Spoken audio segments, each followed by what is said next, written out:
This is a Wisconsin Sports Zone update. Well, Jordan Love practiced for a second straight day up at Packers training camp as he continues to recover from surgery to his thumb on his non-throwing hand. It was the second to last practice open to fans. The final one coming on Thursday when the team will host the Seahawks for a joint practice. The two teams will also face off in the preseason finale on Saturday. Injuries continue to be a story for Green Bay, though a pair of key guys, defensive Clark and Lucas Van Ness, did return. Turning to Wisconsin, they are closing in on their season opener just 9 days from today against Miami of Ohio. Injuries have also been a story for the Badgers, especially along the offensive line. It's where they lost starting left tackle Kevin Haywood for the season back in the spring, while their top two centers, Jake Renfro and Kerry Kadenko, missed time in fall camp with injuries.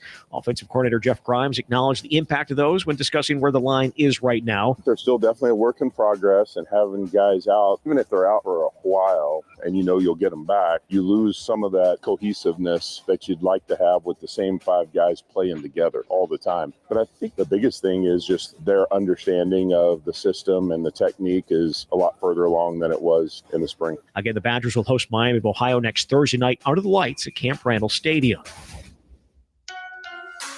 Rural Mutual Insurance, keeping Wisconsin strong. All business owners want the same thing, to make their business succeed. At Rural Mutual, they help that happen. As the third largest writer of commercial business in Wisconsin, they take the time to learn your business so they can properly protect you. Call your local agent today or visit ruralmutual.com. Rural Mutual Insurance, keeping Wisconsin strong. Also, another doubleheader day for the Brewers and Cubs after the second game last night got rained out. Team's going to play two more times, Wednesday and Thursday, to close out the season series. Milwaukee currently leads the NL Central by 9 games. With this Wisconsin Sports Zone Network update, I'm Zach Heil. Jordan Morgan just looks like an NFL starter. Just looks like a starting NFL left tackle. And I would say if that is the case, and by the way, Matt LaFleur said on the radio beforehand like that he would start and then he didn't. And was in, not only did he not start, he was inactive, which is weird. I don't know why at this point, if Jordan Morgan is a starting caliber left tackle, I kind of think he should just start because you want to see him start. You want to see him be the guy moving forward, or you just say, look, he's going to play right guard this year and left tackle next year. But if you think he's a starting caliber left guard or left tackle, then he should be your left tackle because he is the future at that position for you. And if you have to make a change, then you can still go back to Rasheed Walker. Now, I know there's locker room things to deal with. There's culture things to deal with. There's attitude things to deal with. How is Rasheed Walker going to deal with that? I get that part of it. But Jordan Morgan just looks like a good player. We've got confidence in both of the guys, so that's always a positive. I thought she did a nice job. Want to see him work in some live situations, but it's good to have him back out there, and both those guys did a nice job. This is where Wisconsin gathers to talk sports. Packers, Brewers, Badgers, Bucks. The Wisco Sports Show is on the air. Now, here's your host, Grant Bills.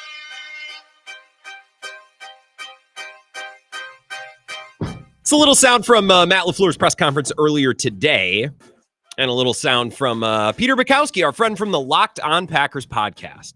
I was listening to that on Sunday because I wanted to hear his reaction to Saturday's game against the Colts. I saw none of it. If I'm being honest, I didn't see any of their first preseason game. In fact, I don't even remember who did they play. It was, what was that, a week ago Friday or a week ago Saturday? I didn't see it. Sorry. Which is why I was doing my due diligence, listening to the Locked On Packers podcast, catching up on what I missed. I have questions. I need you all to loop me in on a few things as I was out last week on vacation, and I appreciate you not letting me have it too hard on Twitter. Hey, get a couple tweets every time I take off. That's fine. Now I do have bad news. I'll be off Friday because I got to go to a bachelor party. I know how it sounds. Oh, Grant, you have to go to a bachelor party. I'm in the wedding. I do have to go. I am also excited about it.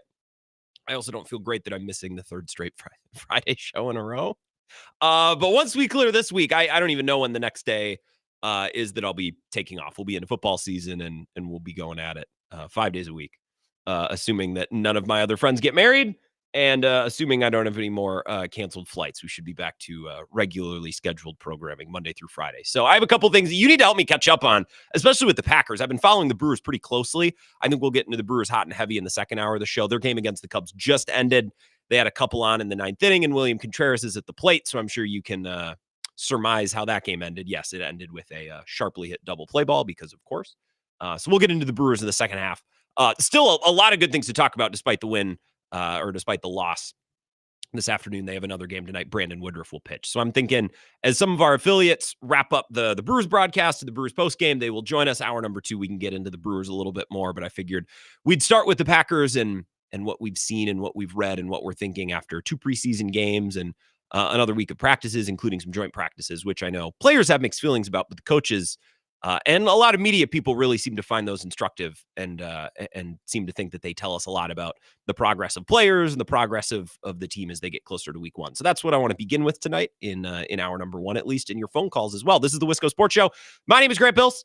I am on Twitter, and the show streams on Twitter at Wisco Grant, the Facebook page, the YouTube page, the YouTube account. You can subscribe and you can watch the show there as well. Also streams on our app. So plenty of ways to watch and listen, especially important today.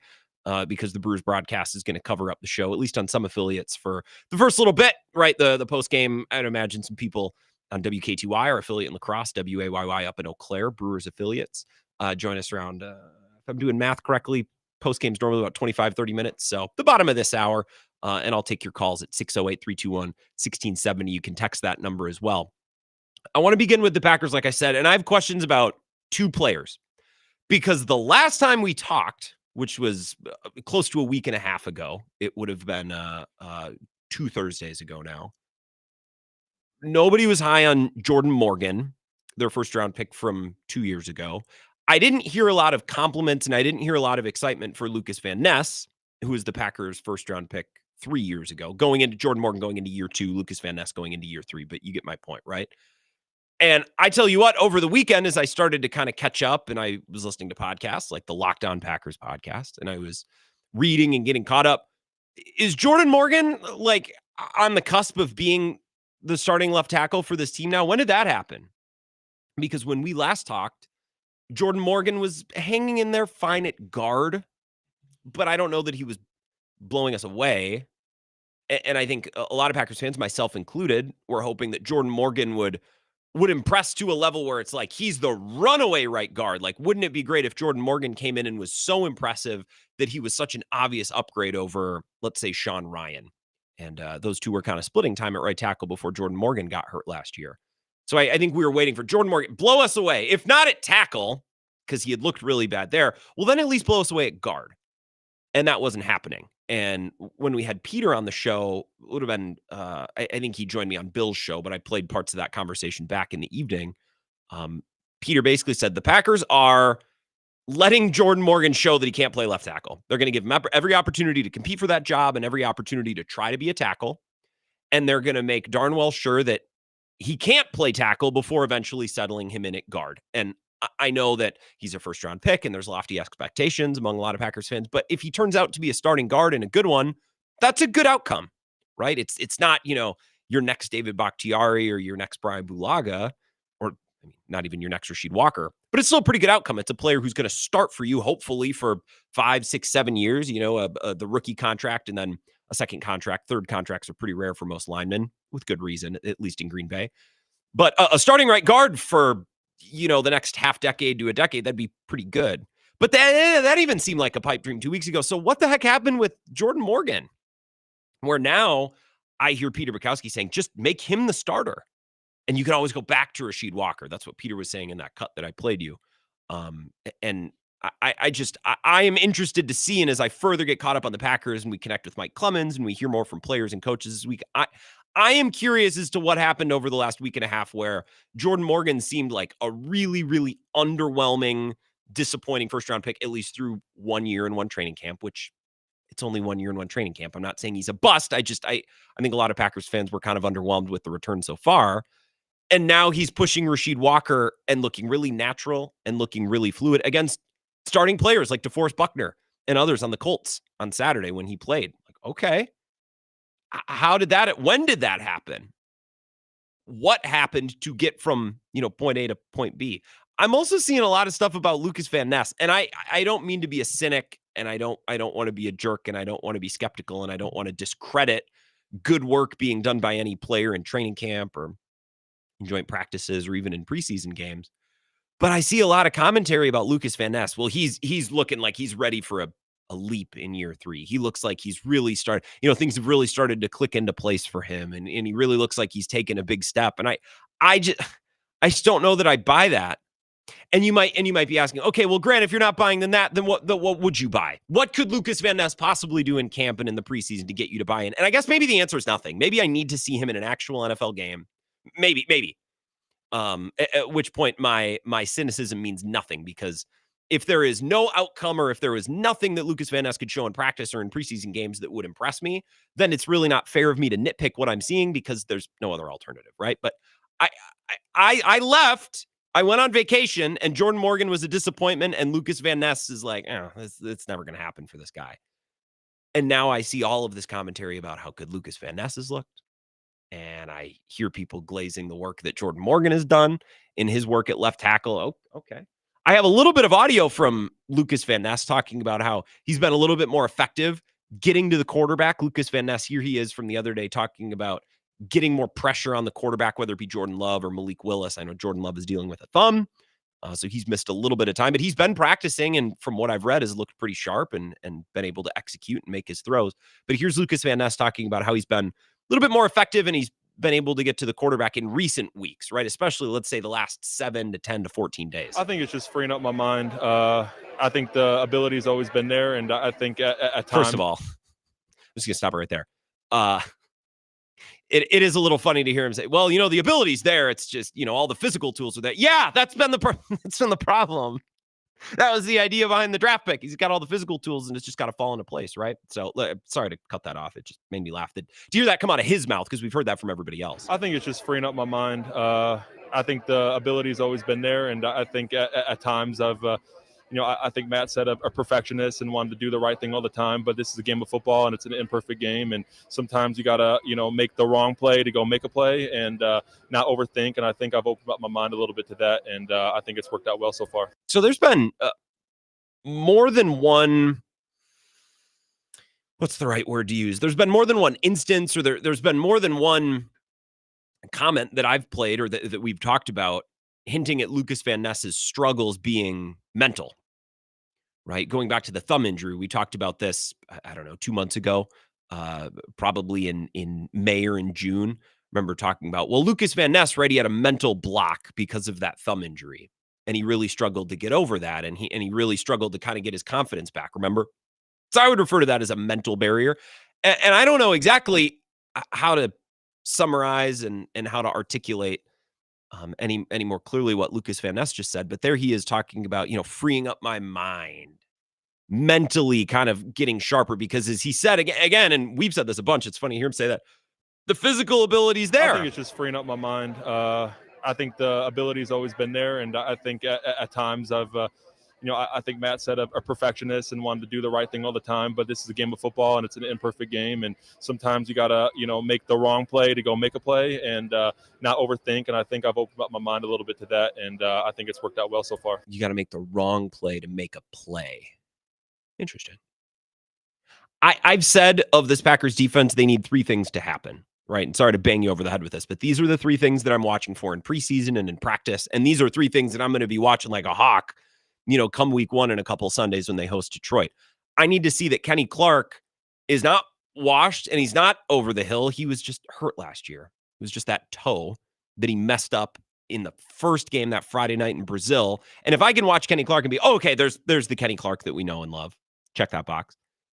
That's one thing that I'm watching for. Another thing is Edgerrin Cooper. Can he go from the flashy rookie to a player that actually consistently can make explosive plays down to down, flying around, being a game-changing player, a borderline great player for this Packers defense? That's the other thing that I'm watching for. And the third and final thing, and it's probably the lowest bar of all, it's probably I'm probably asking the least of all with this. Can you get anything from Lucas Van Ness? Can you just get anything?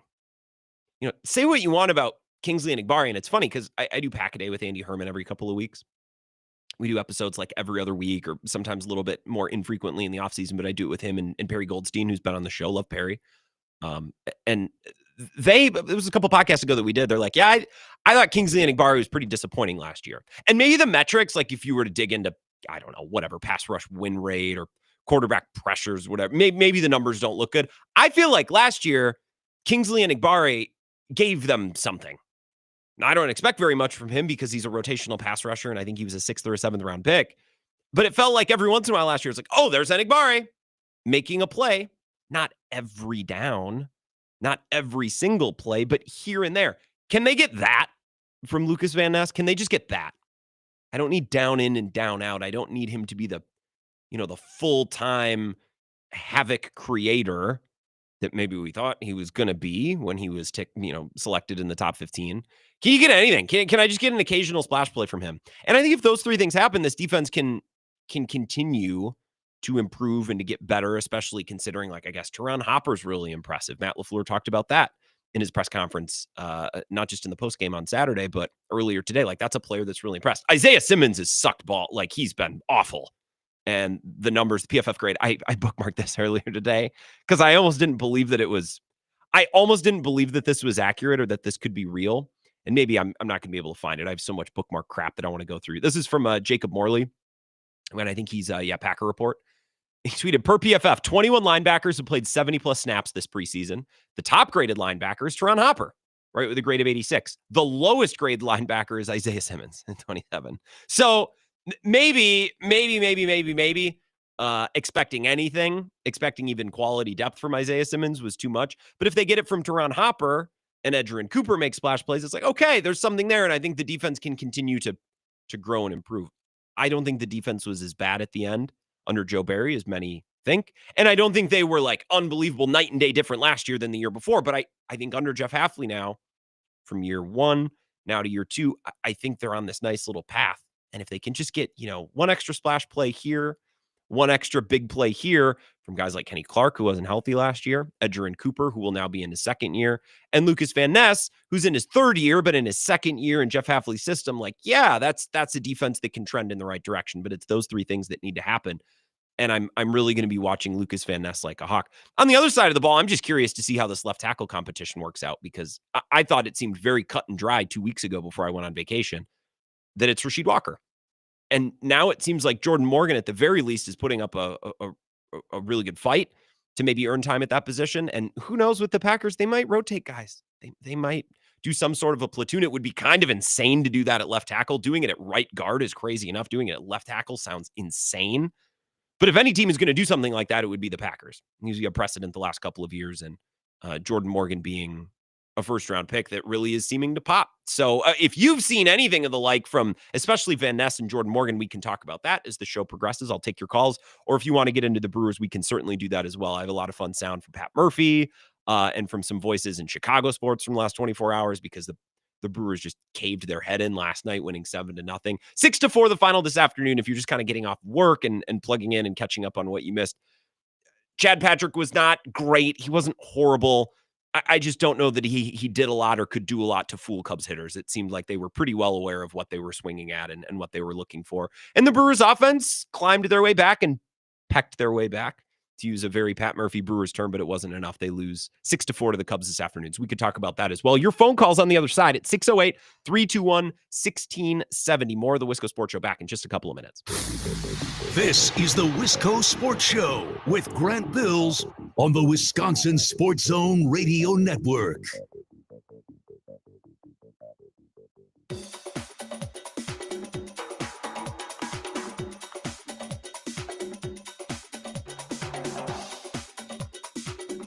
The Wisco Sports Show will resume in 3 minutes.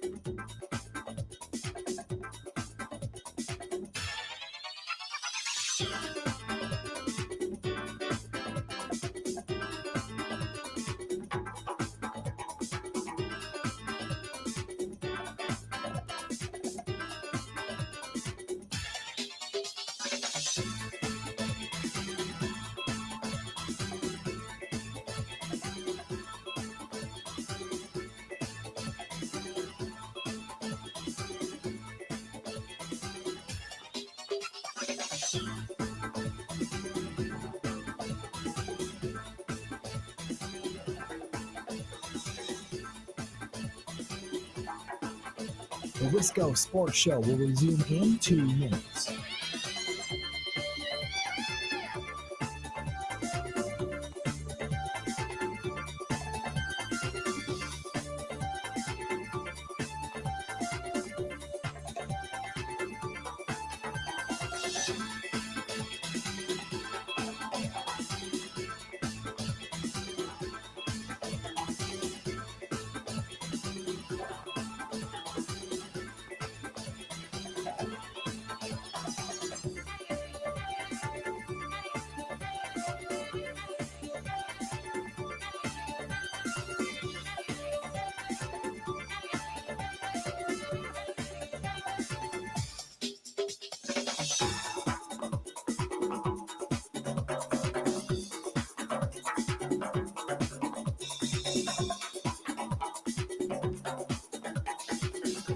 The Wisco Sports Show will resume in 1 minute.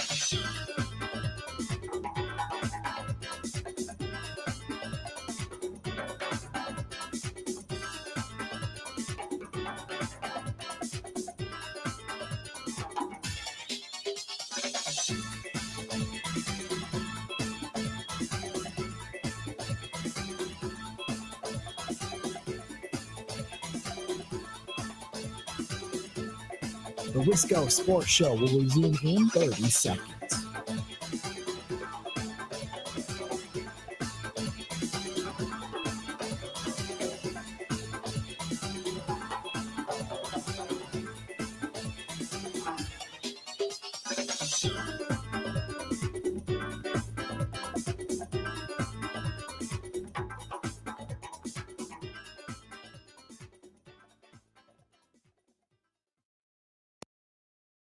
Yeah, I think just using my bigger body, my get off, my speed. Again, I think I have all the tools. It's just putting it together and continuing to develop. And obviously, there's a long way to go, but I've been happy with the progression thus far.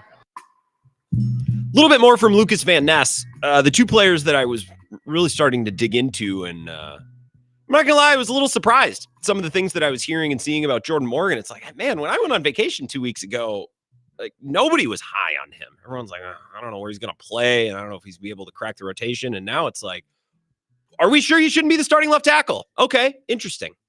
I also see a lot of things about Lucas Van Ness where it's like, well, he looked primed for a big year 3.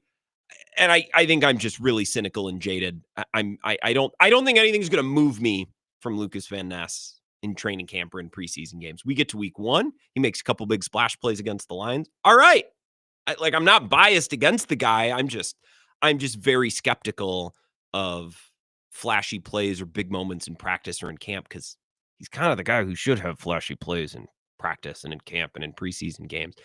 You're hearing it from him. Directly from his mouth, the horse's mouth. I got all the tools. I got all the physical. Yeah, that's never been the question. It's been whether or not he can put it all together. So hopefully that this is the year because they're going to need him week 1. Like last year, the defense was good as a unit. I think individually as pass rushers, you need a couple more big splash plays every game, especially against the best competition like the Lions and the Vikings. So those are the two players that I'm watching. We started with a little Packers talk, and we can get into the Brewers as well. I just figured start with the Packers talk. And as our affiliates who are Brewers Radio Network affiliates drop the Brewers post game and join in, we can do some more Brewers talk in hour number 2. But I'll talk about whatever you want. Let's take some phone calls. 608-321-1670. It's the Wisco Sports Show. Who's this? Hey, Grant, batting leadoff. It's Clemhead Mike. Boy, Clemhead. Good contact hitter, Clemhead Mike. What's going on? Yeah. I was just, I missed Bill's show the last 2 days, so I didn't hear. He said you walked like 5 miles to your fishing hole, and I thought, oh my God, you can't do that with your foot. Actually, a doctor would agree. But yeah. So I got a second walking boot to use in the water so that I wouldn't have one that was muddy and wet the whole time.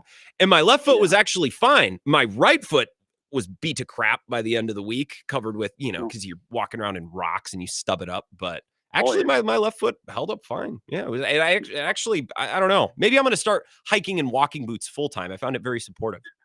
You put all your weight on your right foot. Yeah, probably, that too. Yeah, it was a big part of it. Yeah. Okay. Well, I was just checking to make sure everything's okay there. I was just got done watching the Brewers game. Disappointment. The very sure-handed Greg Vaughn made an error to lead the 2 unearned runs. I thought, oh man, this is a bad sign. The Brewers their defense is usually so tight and so perfect. And I thought, no. I suppose it's going to happen eventually, though. It has One happened. bad Their game. defense has let them down twice in the last 3 days because Terang booted that one on Sunday afternoon.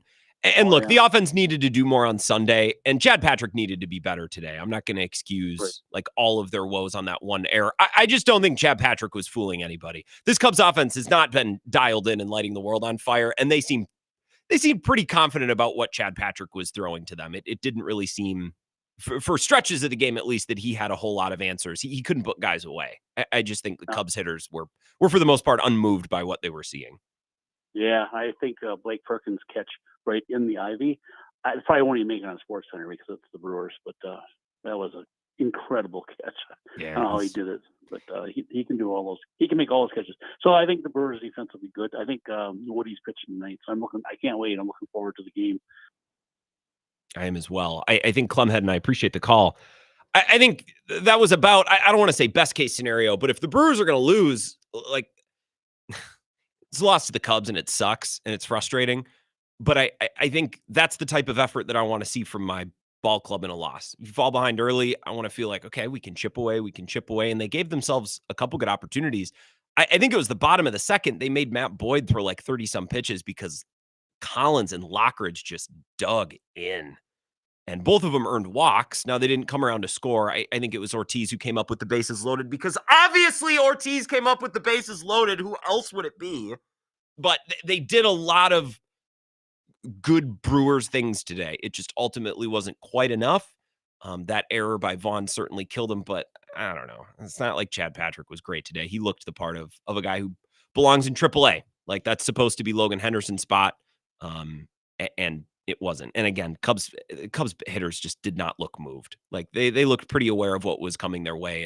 And Chad Patrick was struggling to put guys away, which means there were some walks. And then that play on let me put it this way. When you're not striking a whole lot of guys out, like, you're going to have to field more balls. Brewers fans, you know this better than anybody. And those are opportunities for someone like Andrew Vaughn to, make a bad play, which again, no runs scored on that. Chad Patrick could have come back and put away Owen Casey, and he couldn't do it. I just don't think he had I don't think he had a lot of answers today. For some stretches, there were some innings where he was just fine, but plenty of other innings where he just didn't have the stuff to put away hitters who, 2 strike counts or 2 out innings with a chance to slam the door, and he just couldn't do it, which makes sense for a guy who, again, really belongs in AAA right now. 608-321-1670, Wisco Sports Show. Who's this? Hello? Coach Freed here. We're heading down to Wrigley right now. Grant, good to hear you. Hey, Coach, what's going on? So I want to talk about Rhys Hoskins. He's sent down to AAA right now. Mm-hmm. I want to hear your thoughts. What's the Brewers' plan for him? Because the eye test right now is telling me Andrew Vaughn, as we all know, he's been on a tear, but the eye test right now is telling me his swing selection is much better. Granted, Hoskins, to me, he doesn't have that Murph ball style plays. Vaughn is not blessed with great speed, can't take that extra base, not swiping bags, but Vaughn's got more thumps. He's got more than 2 outcomes to me, which it seems Hoskins does. I want to hear your thoughts on this, Grant. Let's hear it. So we can talk about that. You can take this answer off the air. Safe travels down to Chicago, Coach. I don't really know what they're going to do with Hoskins. Now, the easy answer would say, well, Vaughn continues to be your starting first baseman, and Hoskins could DH if you need, be a bat off the bench. But to Coach Freed's point, I don't know that Hoskins really gives the type of at bat that this Brewers team is looking for. If Rhys Hoskins comes in the 7th and there's a man on, is he the type of hitter to get into the box, to dig in, and to see 6, 7, 8 pitches? Because I saw Isaac Collins do it today. I saw Brandon Lockridge. That at bat in the 2nd inning, I'm like, dear God, it felt like I was going for minutes. I wasn't even watching the game. I was just watching on StatCast. Battling and working.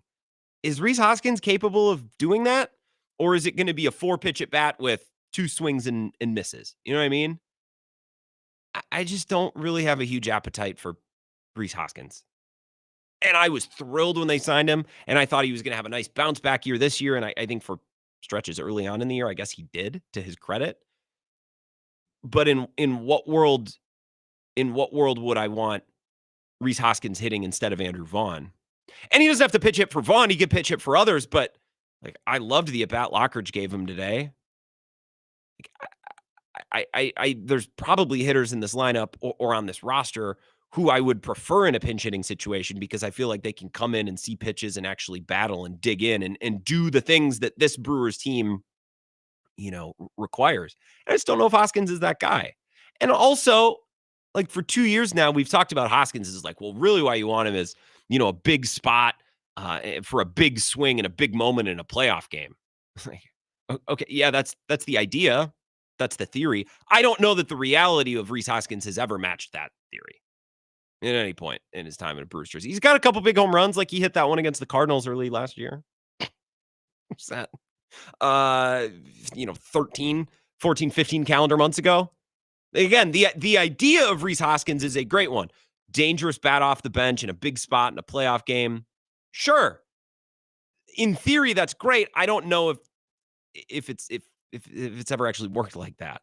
And again, if I'm calling on someone to pinch hit in a big spot, I want someone who's going to be able to get up there, dig in, see pitches, stay alive. And I don't know that that's Rhys Hoskins. And if Rhys Hoskins was clobbering more home runs, okay, well then you'd live with shorter at bats or you'd live with, maybe a strikeout, but he hasn't been doing that either. So I don't know. Rhys Hoskins is certainly on the roster, but I'm not taking Vaughn off the field. And in pinch hitting situations, there might be other guys on this roster who I actually prefer right now. So that would be my stance currently. Brewers fans, I can't believe I forget that Jackson Churio is coming back. What a massive difference that's going to make. I'm way more curious as he's been assigned to a rehab assignment in Nashville as well. He's been running the bases, and we got a good update from the Brewers beat earlier today on that. Way more interested and focused in that because that's going to be a huge shot in the arm for a Brewers team that, just won, 14, 15 in a row? Like they need to get one of the best bats. He's probably their best bat. He's probably their best player, and they're going to get him back. So I'm much more focused on that. Hoskins, I hope he gets healthy and he can hang out at the end of the bench. But the uses that I have for him, the things that I need from him are very few and far between at this point. Let's take a break. Today's show sponsored by Road America. It's been a massive summer there. You talk about IMSA, you talk about IndyCar, but there's certainly a lot of summer left. And their events and the reasons to go to Road America don't stop just because Labor Day comes and goes. So go to roadamerica.com and look at their event schedule and say, oh, that sounds like something that the family would enjoy. That sounds like something that, I'd love to take the camper or the RV or pack up the tents or even just go there for the day. You don't have to camp.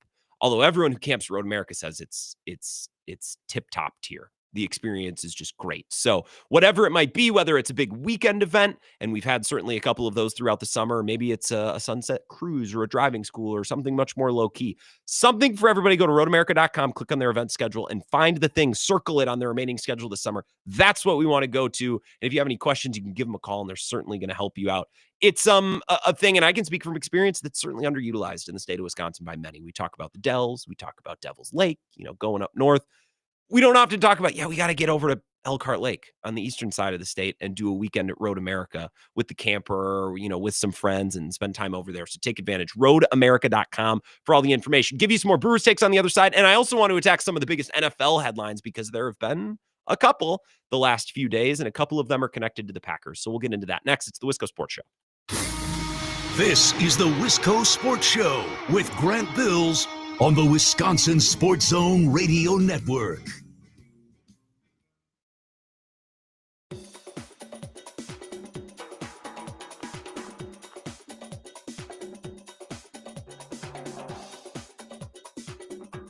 The Wisco Sports Show will resume in 5 minutes.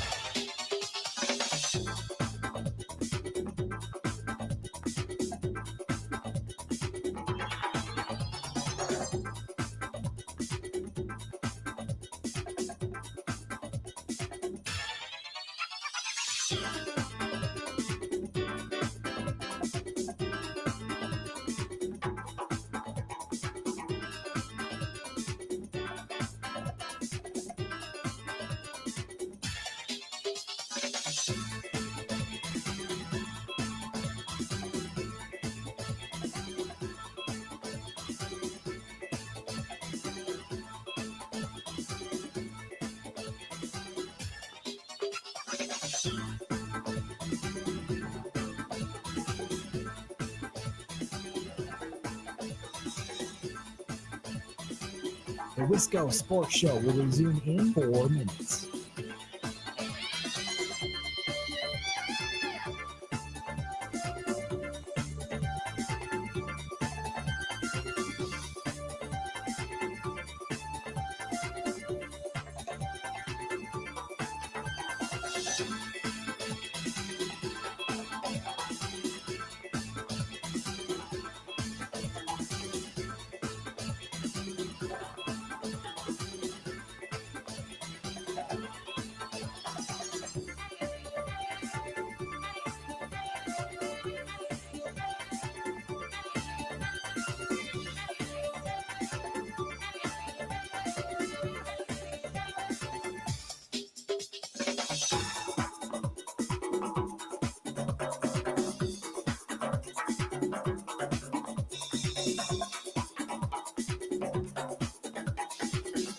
The Wisco Sports Show will resume in 3 minutes.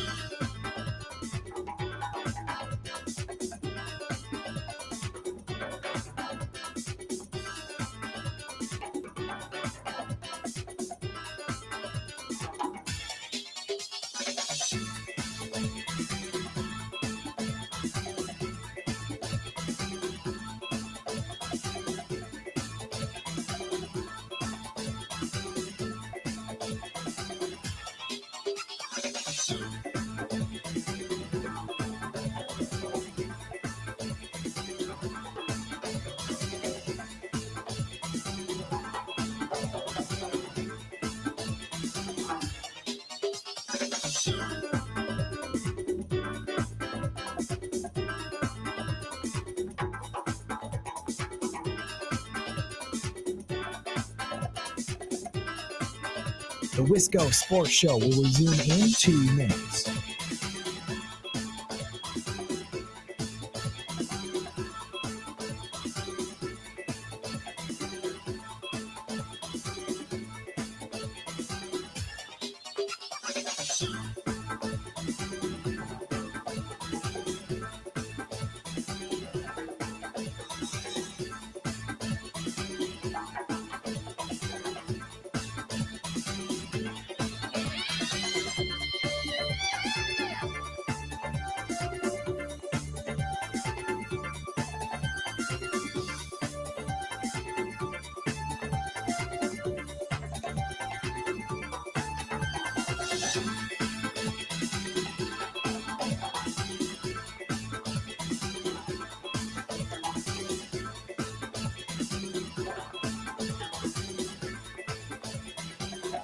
The Wisco Sports Show will resume in 1 minute.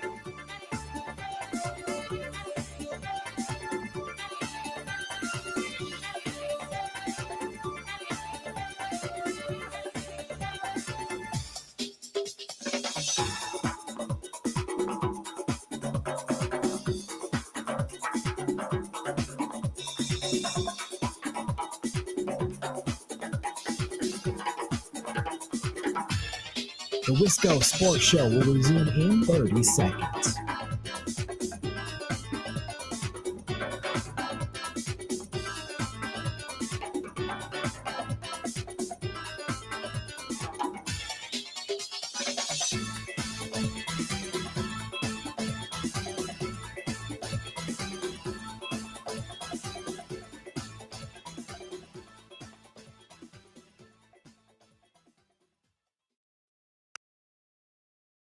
That here is a team that is at least trying to play the game properly at a time when too many organizations place too much emphasis on the next big analytical thing and too little emphasis on sound fundamental play.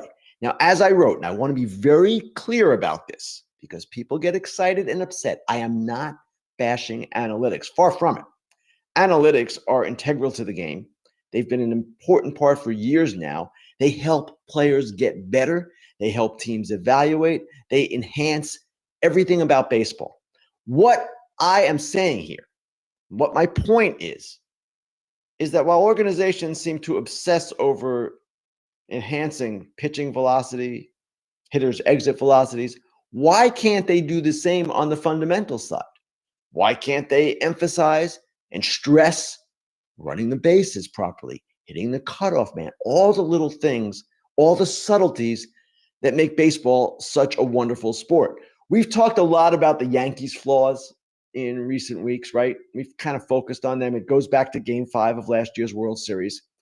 But it's not just the Yankees who often stumble their way through games. We see this with every team in every game every night. It drives a lot of fans crazy, drives a lot of old school baseball people crazy, drives some media crazy. It's not the game that we grew up watching. And I'm not talking about going back 20 years, no analytics. No, just play the game right. Ken Rosenthal, The Athletic, on Foul Territory earlier today, has a Brewers story out at The Athletic this morning. And the reaction to the story has been funny because the story is basically what was just stated there in different words. in more words, obviously. It's a written story and not a 90-second soundbite. The reaction to it has been funny. First and foremost, he writes this puff piece about the Brewers. There's not a single quote from a player or a coach or anyone in the org. I mean, Ken, it's funny when you show up in spring training and you bash the owner for not spending any money and, being cheap. And we talked about this a couple weeks ago when you have Mike Attanasio, the son of Mark, pointing out on Twitter. It's like, imagine that. Ken Rosenthal writes a bunch of negatively slanted pieces, then has to tuck his tail between his legs and reverse course. Oh, and you mean the org isn't opening up and giving him all this access and giving him all these comments? It is kind of funny. The story to me is funny for the same reason that soundbite is funny. Like, well, all these teams are so obsessed with analytics and exit velocity and pitching velocity. What about emphasizing playing the right way? And look, I think all of the commentary around the Brewers saying, well, they play the right way. I think that's hilarious because I don't know that doesn't even mean anything. What do you mean play the right way? You play a million different ways. You know what the right way is? You win. So if you say the Brewers play the right way, and what you're saying by that is they win a lot, okay, well, then I would agree. I believe that is right, too. I would prefer my team to win a lot more than they lose, and the Brewers have been. But to say the Brewers, like, well, they've reversed course, they've gone the other way because they're not obsessed with analytics. Well, first of all, analytics is a pretty broad stroke term. The Brewers may not be obsessed with things like exit velocity or barrels, but they're pretty obsessed with whiff percentage and swing decisions. Well, those are stats. They're not stats that are typically harped on and referred to as analytics, like exit velocity or launch angle, but they're statistics. They're in, if you go to Baseball Reference or I guess more specifically, you go to StatCast, like that's in there. The Brewers put a lot of importance on that stuff. And pitching velocity, did I dream that the Brewers pitched a game against the Dodgers where their average fastball was like 99 something? 98?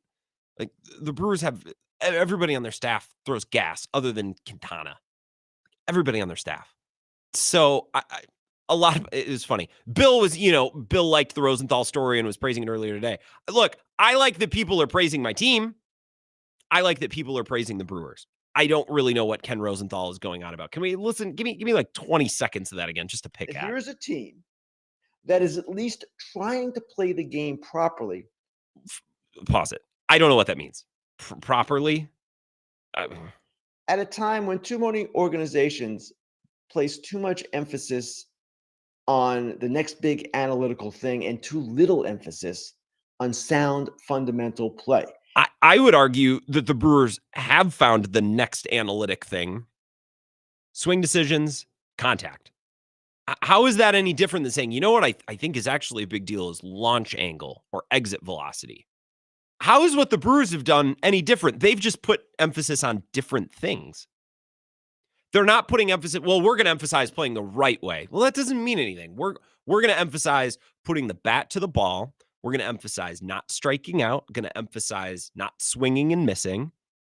That is a statistical emphasis. That is, I suppose, by the definition of it, an analytical emphasis. Unless we draw the line, unless you can tell me what is and isn't analytics, that seems pretty analytical to me. Now, as I wrote, and I want to be very clear about this because people get excited and upset. I am not bashing analytics. Far from it. Analytics are integral to the game. They've been an important part for years now. They help players get better. They help teams evaluate. They enhance everything about baseball.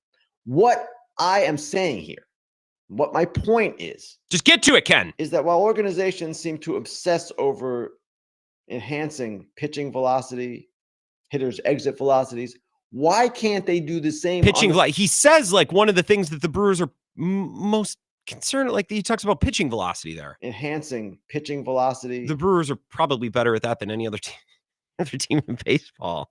So again, like happy that good things are being said about my team. But, for everyone who's like, well, the national media, they'll have to pay attention. They've been paying attention to the Brewers for like 3 months. Like they're talked about every day on MLB Network. National writers, they were in the Washington Post like 3 weeks ago. Like they're getting covered. And I'm glad that Ken Rosenthal is talking about them and giving them credit. I'm a little confused by his approach, but I suppose all good publicity is good, even though it seems like Ken is, I don't know what tree he's barking up here with this one. 608-321-1670. I'll take a call, and then I want to come back and hit some of the big NFL headlines in our last segment of the hour. Wisco Sports Show. Who's this?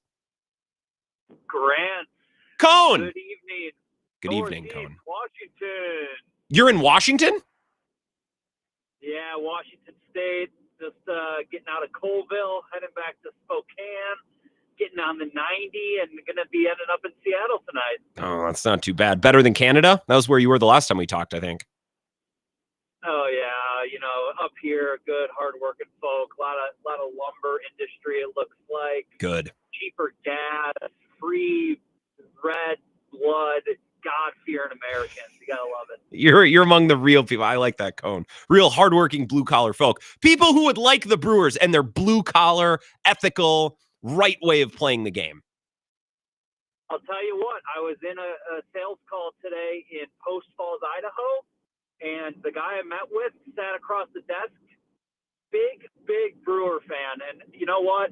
I think I'm getting a big sale from this guy, and it's all because of the Milwaukee Brewers. So, Euchre Magic's alive. He's going to help me make my sales quota. I mean, it's a great day to be a Brewer fan. He's looking out for you. Yeah, Euchre's watching over us all, hitting your sales quota. It's wild. I almost had the Brewers won Sunday, and my flight not gotten moved by a day, which, Cone, I'm sure you're always traveling. This is my first ever flight delay. Had the Brewers won Sunday and my flight had gone normally, I would have come back yesterday, and the Brewers wouldn't have lost a game the entire time I was gone. Isn't it crazy? It is kind of crazy. Did you at least get something good from the airline? Well, you tell me. I got, they paid for a hotel room overnight, and then I think like a $30 food voucher. Is that good? It's, free hotel. That's not bad. $30 though. I mean, what's that these days? The Southwest Airlines, they lost my golf clubs last night. Picked them up at the airport at like 11 p.m. with a $250 travel voucher. Damn. Well, that's not too bad. The problem is they gave us a flight credit too, I should say. They gave us a $100 flight credit to a future flight. Appreciate it, Cone. And I asked the person that I said, like, could I use that on this flight? She's like, no. And it's funny because when we landed yesterday, I don't know if it was the flight attendant or somebody got on the mic and said, sorry for any inconvenience or delay we caused you over the last 24 hours. We hope that you give us a chance to make it up to you. And the guy across the aisle from me goes, ha! Like, I'm never flying on this airline ever again. But Cone, I should have texted or DM'd or tried to contact Cone somehow because he travels all the time. He probably could have given me some advice. But no, he stayed in a hotel by the interstate. It was whatever. People always say I need a vacation to recover from my vacation. A night in a hotel room with air conditioning all by myself when I was camping most of the week, not too bad. I'm not going to complain. I missed a day of work. I felt bad, and I would have liked to be back on the air yesterday, but it's kind of out of my control. One more call here, and then we'll take our last break of the hour. Wisco Sports Show. Who's this? Father Grant, you survived Los Angeles. I did, and it wasn't too California-ish, Rico. It was move-in weekend at Montana State, so there were parents and kids. There's that certain magic in the air anytime you're on campus. You live in La Crosse. You're probably feeling that these days too. Yeah, they've been around. Yeah, they're trying to avoid them on West Avenue, trying to run them over because they're not paying attention when they're looking at their phone walking across the street. Classic. Well, that's just my generation. Yeah. And exactly. And another thing about your generation is my first question to you is, did you play Little League Baseball? I played T-ball. I hated it for like one summer. Now it makes complete sense why you hate everything that Rosenthal just said about baseball. Because why? Everything the Brewers are doing is foundational, old school baseball. And to tell you the truth, another thing that came up across my feed the other day, I'm looking at it and I go, Pat Murphy is Lou Brown. Yeah. That is exactly what he is. I got a guy on the line about some white walls. Let me call you back. Hey, Pepper, let me call you back. Yeah, no, exactly. That's funny. It is. Look, I'm not anti-Rosenthal. It's just like, well, the Brewers aren't obsessed with analytics. It's like, well, actually, they pretty clearly define some stats that they're really emphasizing with certain players. It's just not the things that other teams are emphasizing. You're missing the point. I don't think I am. You are missing the point because you never played old school baseball. Because I didn't play T-ball when I was 7. I can't speak intelligently on this. No, No, you can't. That's fair. I honestly That's fair. say you can't. You played T-ball 1 year, you gave up. And if you would have kept going and played first pitching machine and then actual pitchers, you see everything the Brewers are doing is old school foundational baseball. And that's how you win. All right. I think they still need a little pop, and we've talked about this. I don't need to relitigate this entire season. Rico, I appreciate the call. Hope all is well in lacrosse. Don't hit students with your car. Although it is tempting because they really drag ass across West Ave, don't they? I mean, those students are clearly not in a rush ever to get anywhere. I love the T-ball slant. I guess I can't argue. I can't tell you that you're wrong. I just say, well, the Brewers, they're not obsessed with analytics. They're pretty analytical. They're just focused on the statistics that most other teams aren't. Swing decisions, whiff percentage, contact rate. I'd say pitching, they're about as analytical as it gets. So I'm glad that Ken Rosenthal is pumping them up. I like it. It's just the slant is a little odd. I'm not going to complain. Say nice things about my team. We'll play the sound on the air. We'll celebrate. Even though the Brewers lost today, they got Brandon Woodruff going tonight. So I'll take more of your Brewers calls in the second hour of the show. I want to go over some big NFL storylines because I have been bookmarking some things over the last week that I want to talk about. We'll get to that next as we wrap up hour number 1 of the show. This is the Wisco Sports Show with Grant Bills on the Wisconsin Sports Zone Radio Network.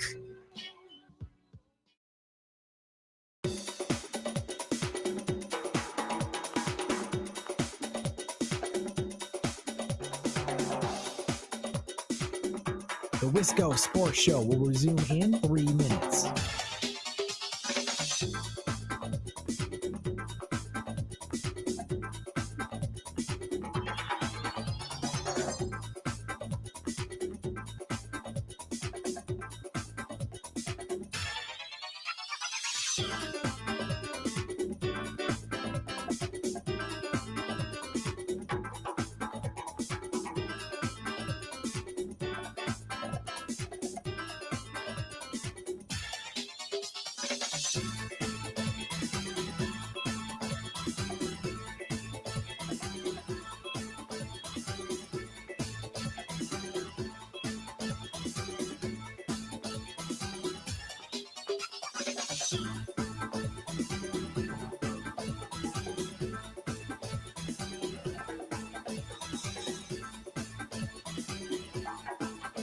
The Wisco Sports Show will resume in 2 minutes.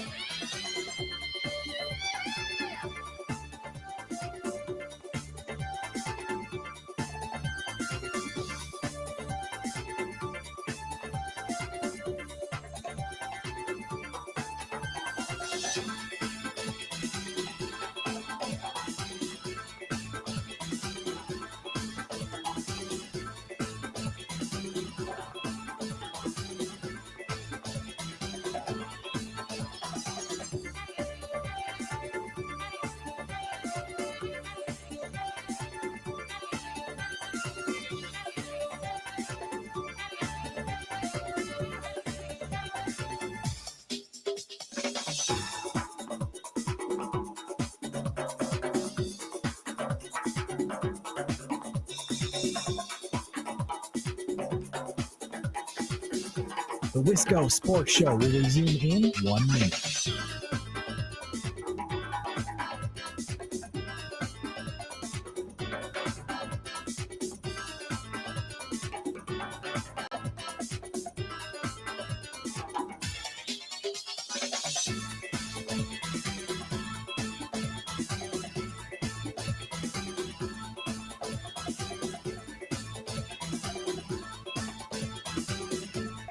The Wisco Sports Show will resume in 30 seconds.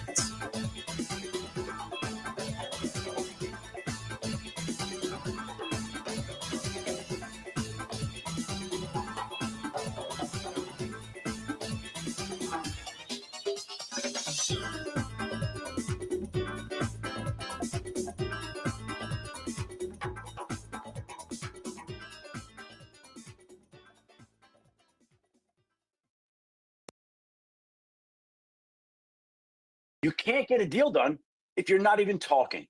And the two sides haven't had any negotiations since late March or early April. And it sounds like at this point it's personal. It sounds like each side is dug in. The Cowboys have come out and said what they said publicly at the start of training camp, which Micah didn't like. Micah came out and asked to be traded, said he was ready to move on from Dallas, which I'm sure they didn't like. And right now, both sides seem to be angry. Now, have other people put those feelings aside in the past and figured out a way to work out a deal? Yeah.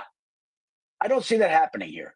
I see these two sides headed towards a divorce in time. The only question is, when is that divorce going to happen and how is it going to happen? Are they going to trade him now? Are they going to trade him after this year? Are they going to move on when? But it certainly doesn't feel like these two sides want to enter a long-term relationship together. That's the way it feels today, and we'll see if they do anything to change that before the regular season begins in a couple of weeks. That's Adam Schefter on his podcast, which I'm glad he has a podcast because I don't get enough of him on Twitter or on ESPN, so I'm glad that we have another outlet to get more of him. Unless he's just completely and totally just spewing there. And I think some ESPN people, like I think Shams with Giannis, we've talked about this, like, can you just say 2 minutes worth of stuff that makes it seem like maybe Giannis could leave? Because then we could talk about it. Whether or not he's going to leave is immaterial. But if the door, like, well, who knows? Maybe he does leave Milwaukee. Well, then we can fill a segment of, well, would the Rockets make sense? With it, then we can do the sports talk thing. Unless Adam Schefter is just completely and totally making that up. Like, that's some pretty strong commentary for the NFL's premier insider to be like, I don't think these two are going to be in each other's lives long term. Now, even if he's not traded before this season, this is the last year of team control that the Cowboys have over Micah Parsons. This is his fifth-year option. They could franchise tag him, but the likelihood that Micah Parsons then shows up and plays on that tag, and we have precedent with other players where, the Packers did that with Devontae Adams only to turn around and trade him. That happens a lot. That got my attention. That got my focus when I saw that clip of Adam Schefter earlier, because that's the path. That's the concept. We talk about players like Trey Hendrickson, who we can discuss more in hour number 2, or Micah Parsons. These are these two big-time pass rushers whose names were kicked around this offseason as players who could potentially be on the move because they were upset about their contract. Like, that's the hope. If you're hoping that Micah Parsons becomes actually available via trade and he's moved, the hope is that Jerry Jones and the way that the Cowboys have gone about this have done such damage and personally offended Micah Parsons and his camp to such a degree that even if Jerry Jones eventually presents the contract that Mike has been asking for, Micah says, no, I'll go get that money somewhere else. I don't want to do business with you. This is not a partnership that I want to continue. So hopefully, I heard that. It's interesting to me. The Bengals are just doing Bengals things, and I find it hilarious. I said this on Bill's show earlier today. Trey Hendrickson was clearly upset about his contract 5 months ago, and the Bengals were like, okay, and did nothing. And then he was clearly upset about his contract like 2 or 3 months ago, and the Bengals did nothing. And now he's still clearly upset about his contract, and it's like the Bengals are surprised. It's like, oh, you're still going on about that? Yes, he's still going on about that. So I can give you some reporting about the availability of Trey Hendrickson. Diana Rossini tweeted a couple of funny things that I'll share with you on the other side. But I don't know. I'm holding out hope. I'm leaving the garage light on for a potential buzzer beater star pass rusher trade before the season starts here now in less than 3 weeks. We'll see. Again, I'm not leaving the door wide open. There's not food on the table. I'm just leaving the garage light on. So when you're coming up the block, you can just see, like, I'm just leaving the door cracked. We can talk more about this on the other side and more of your Brewers phone calls as well. 608-321-1670, hour number 2, coming up right after a quick 2-minute update from Zach Heilprin.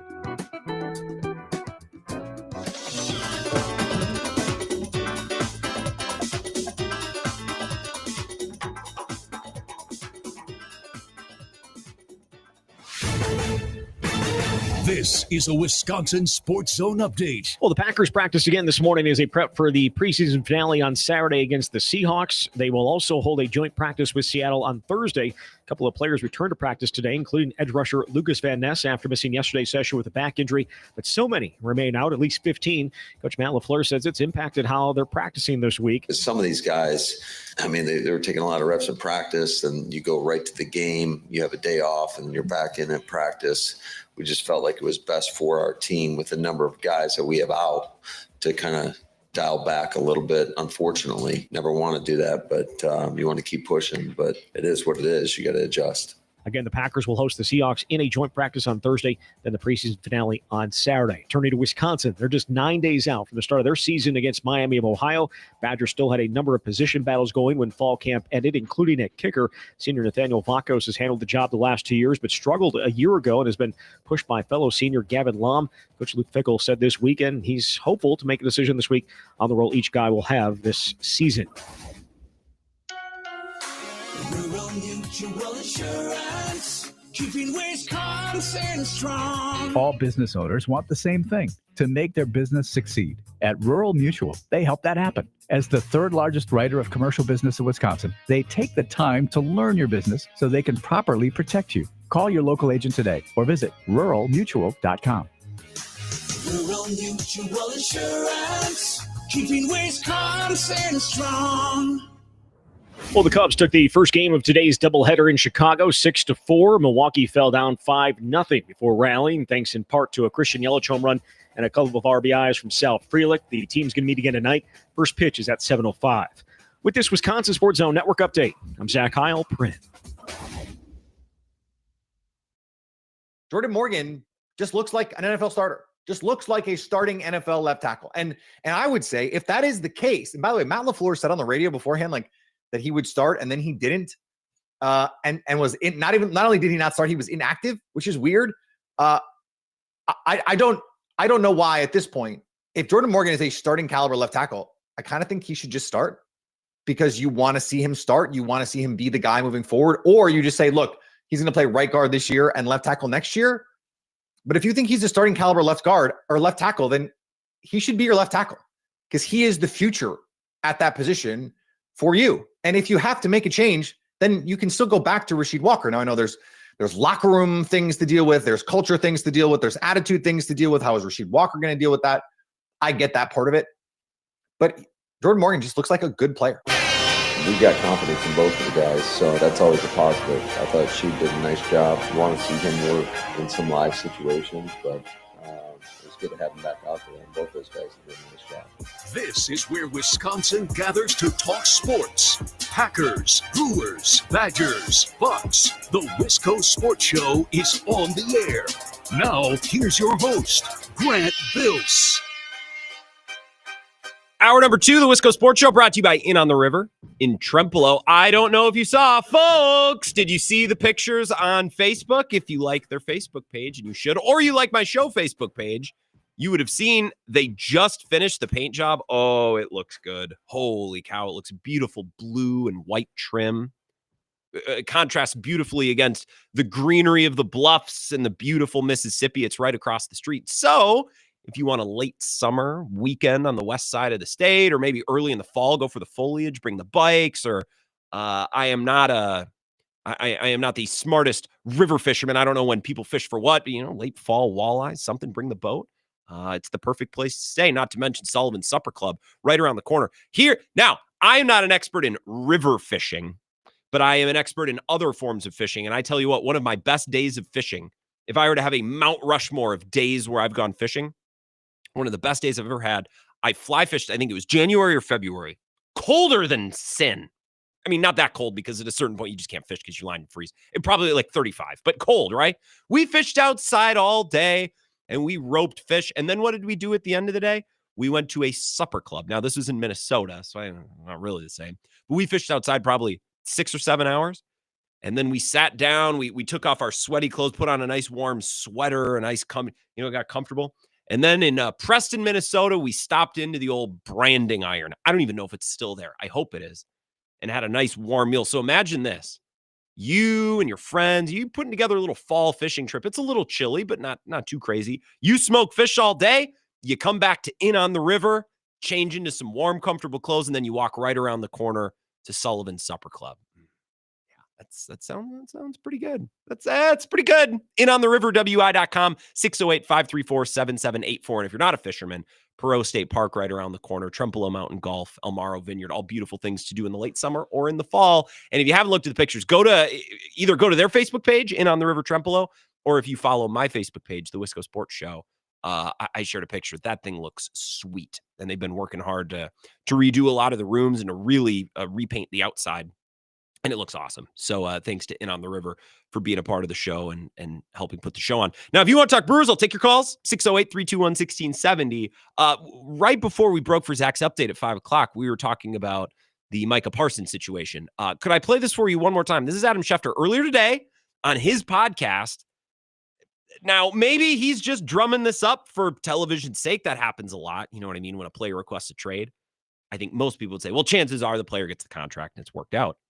But that doesn't make for good TV. That doesn't make for a segment. So maybe Adam Schefter's drumming something up here, but I don't think so. Here's Schefter talking about the situation in Dallas. Micah Parsons, who's requested a trade and very clearly said, I don't want to be in Dallas anymore. You can't get a deal done if you're not even talking.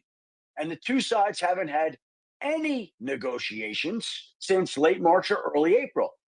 And it sounds like at this point it's personal. It sounds like each side is dug in. The Cowboys have come out and said what they said publicly at the start of training camp, which Micah didn't like. Micah came out and asked to be traded, said he was ready to move on from Dallas, which I'm sure they didn't like. And right now, both sides seem to be angry. Now, have other people put those feelings aside in the past and figured out a way to work out a deal? Yeah. I don't see that happening here. I see these two sides headed towards a divorce in time. The only question is, when is that divorce going to happen and how is it going to happen? Are they going to trade him now? Are they going to trade him after this year? Are they going to move on when? But it certainly doesn't feel like these two sides want to enter a long-term relationship together. That's the way it feels today, and we'll see if they do anything to change that before the regular season begins in a couple of weeks. So when this story, I remember the day that Micah Parsons put out the statement and really made it clear, I want to be traded. I've requested a trade.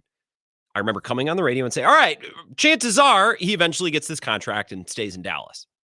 But I crack the door on this one, or I leave the light on this one, as maybe there's a potential for a trade to actually happen, because at some point in Dallas, one of these players, it wasn't Dak and it wasn't CeeDee Lamb, but maybe it's Micah, where he goes, you know what? I deserved this contract a year ago. And I was a good soldier because last year you were doing Dak, you were doing CeeDee Lamb, and you dragged your feet on both of those too. I should have been the first guy paid in my draft class. Instead, I'm one of the last. Everybody else has gotten their deal. I'm still waiting on mine. I thought that we were discussing terms earlier this spring, and then I learned later that we weren't, and you were trying to work around my agent. Like, you know, at this point, I don't care if you offer me the contract. This is no longer a negotiating tactic.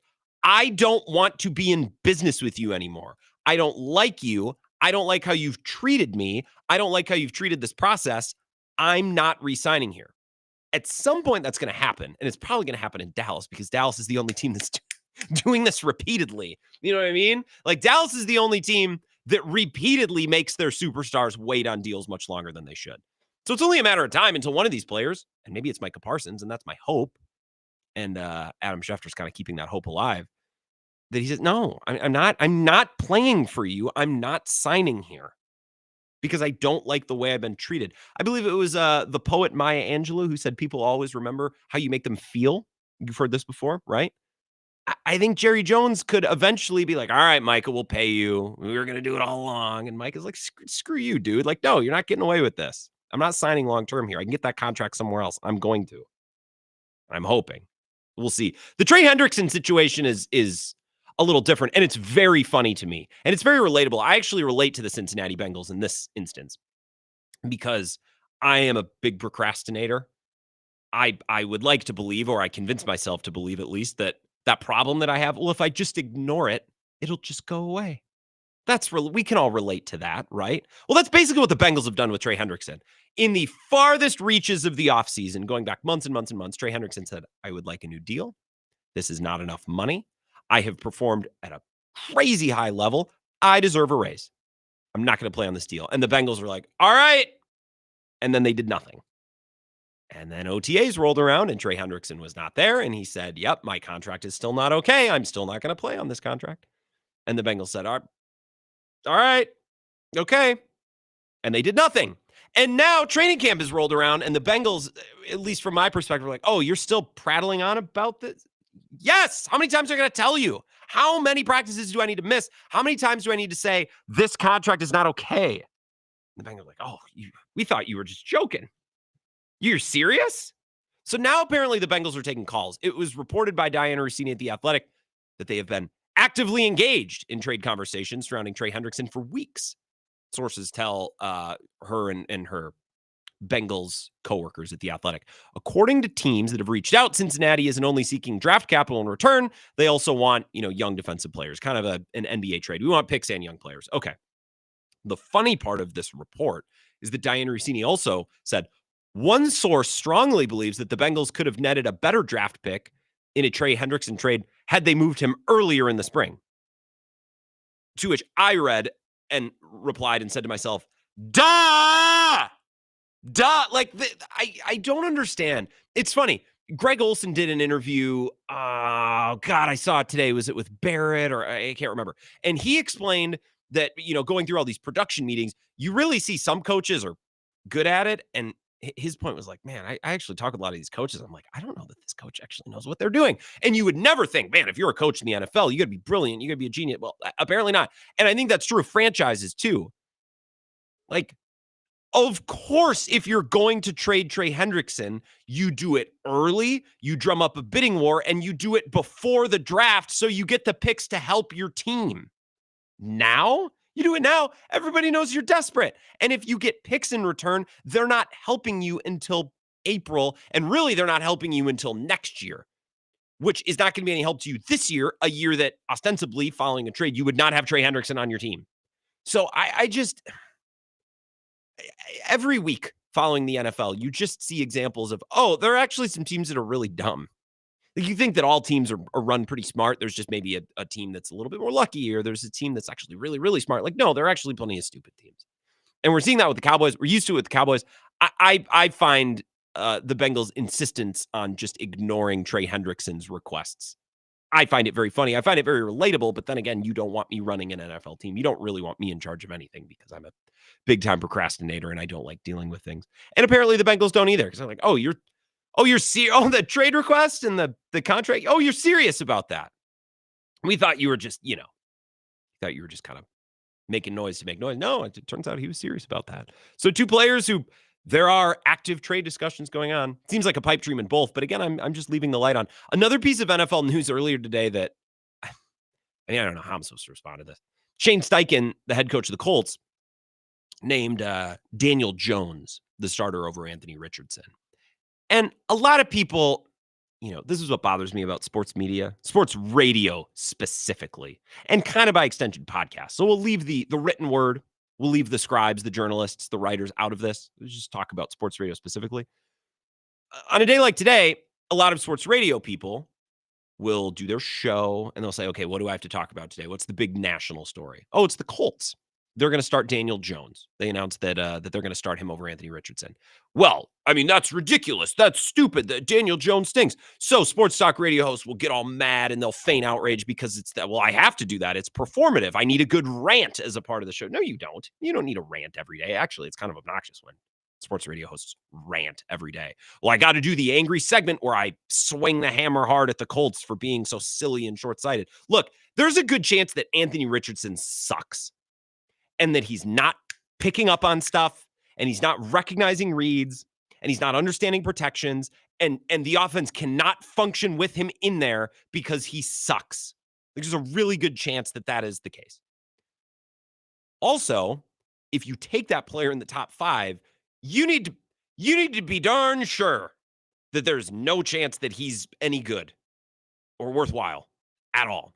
I also think it's a little funny when you draft a guy who's a project and then in week 4 you're starting him. Like, are the Packers the only organization in the NFL who are actually capable of sitting a player for an entire year when that was the plan? Like, I thought that's what the Patriots were going to do with Drake May last year, and they get to week 4 and they're like, I guess we do it now? It's like, no, sit him for the whole year. He's a project. Sit him. Same with Anthony Richardson. So I think a lot of people, back to my original point, are going to yell at the Colts for being silly and short-sighted, and I think it's far from ideal. Chris Ballard and Shane Steichen, GM and coach, are fighting for their job, and they're probably doing what's best to preserve their job. So this is far from ideal. But like, do you want the Colts to run Anthony Richardson out there every week, even though he's clueless? And I think there's a great chance that he is. How is that fair to all of the other guys on the team. How is that fair? That's not fair to anybody. So I guess you start the guy who gives you the best chance to win. But this is a cautionary tale, NFL fans and other NFL franchises. Bears fans, you're familiar with this. Like, this is a cautionary tale of why you don't have a general manager and a head coach who are general managing and coaching for their jobs. This is why you don't put those guys in charge of a quarterback situation like this, is because they're going to do what's best for themselves. And in this instance, I actually feel like maybe they can win more games with Daniel Jones, because I don't think Anthony Richardson is any good at all. But let's look at a previous example. The last year of Matt Nagy, and who was not Phil Emery. There's a lapse in my memory of Bears general managers, but the one who was, gave the boot with Matt Nagy, the year they drafted Justin Fields. And did they have Glennon? I can't even remember who the other guy was. Whoever he was sucked. Matt Barkley. Matt Barkley was a lot longer ago. I mean, you basically had Matt Nagy, who's hot seat, as hot as the hot seat can get. And you put him in charge of deciding when to put in the quarterback. Like, you don't want that guy in charge. You know what I mean? Like, you know who I don't want managing my retirement fund? The guy who is like on the verge of bankruptcy, needing to make money to pay his mortgage. Like, no, I don't want someone desperate handling long-term matters. I don't want that. That's not smart for anybody involved. I don't want the coach who is battling and fighting to keep their job, making decisions on when to play a quarterback. And so many teams fall into this. The Bears have done it multiple times, actually. Like, even before Justin Fields, they did it with Trubisky as well. You need to sync these timelines up. And I look at the Colts, I'm like, here's another team that's doing the dumb thing that no team should ever do. They're having the desperate general manager and head coach make drastic decisions on which quarterback to start. Secondarily, and actually, this is what my first thought was when I saw the news and the announcement out of Indianapolis today. It's like I imagine you're a Colts fan. How do you get excited about this? Like, how do you imagine 2 weeks before the season, you're told, like, oh yeah, that quarterback that we drafted who's supposed to be the answer, we're just going to start Daniel Jones instead. Like, oh, don't mind me. Let me buy a couple of tickets to go see games this year. Are you kidding me? So those are a couple of the big NFL headlines. I think there's a quarterback and team building and organization building lesson to be learned out of what's taking place in Indianapolis. I think the door is cracked slightly on Micah Parsons, if not for now, maybe then for next offseason. When this should have been a cut and dry extension. This should have been easy. He's probably the best player in his draft class, other than maybe Jamar Chase. And the Trey Hendrickson thing just makes me laugh because it's very relatable. The Bengals just was like, maybe if we ignore this, it'll just fix itself. Which, wouldn't it be nice if the world worked that way? 608-321-1670. Let's take a call here, and then we'll take a break. Probably get back to talking about the Brewers. Wisco Sports Show. Who's this? Ridge Runner Mark, how we doing, sir? I'm doing excellent, Ridge Runner Mark. How about you? Fantastic. I was just thinking your take on the Indianapolis Colts quarterback situation. What if they're actually just putting Daniel Jones in because they like where Richardson is headed, but they don't think he's ready yet, and they want to bring him along slowly, like they probably should have done last year? Well, that would be my follow-up, is if you really need to go that slow with him, then he shouldn't have played. You know what I mean? Correct. Like then we shouldn't be in this spot. You don't want to play him and then back him off, then play him and then back him off. All right, now we need it, and we need to sit him for a year. Like, that's insane. Right, because if you start him this year and he has another backslide or has another bad few games, and you pull him again, then he's cooked. Then there's no redemption unless you send him to another team, a la Malik Willis, and he has a complete fresh start. But maybe they're trying to finally slow play it. I mean, how long have these coaches been in place at Indianapolis? I don't even know. Is it 1 year, 2 years? No, Steichen left the Eagles. Is this going to be year 4 for him or year 3? Okay. I can't remember, but it's been a while, and he's fighting to extend his career. But also, like, I don't know, man. Like, for everyone who's slandering the Colts today, what, they're supposed to run an inferior quarterback out there just because they drafted him high? Like, this is the NFL. You do what gives your team and all the guys on it the best chance to win. Yeah, and I don't understand why more people don't buy into the and I hate to say 'cause I'm a homer, but the Packer way of, hey, doesn't matter where you draft someone, if they're not ready to play, don't put them out there to get destroyed. Quarterbacks especially, because that's a mental part of the game. Who knows how much damage was done to Caleb Williams because he took 68 sacks last year. Right. Now he's looking good. Well, the thing about the Packers is they have the luxury of having a good situation, right? Most teams who are drafting a quarterback in the top 5 or the top 10, like the situation sucks. And you put yourself in a spot, Ridge Runner, and I appreciate the call, where the young quarterback needs to be the savior, which is why it's not a great strategy to suck and draft, because if you're constantly relying on a 23-year-old kid to come in and fix your franchise, like, you're more often than not, it's just not going to work. Or it's not going to work. Even if he comes in and plays well, like, oh, is he going to take you to a Super Bowl? Still probably not, right? It's just an impossible spot to be in. What I don't understand is why the Packers and the Chiefs for 1 year are the only teams in recent memory who are capable of drafting a quarterback who's a project, saying, he is a project, we're not going to play him. And then they didn't play him.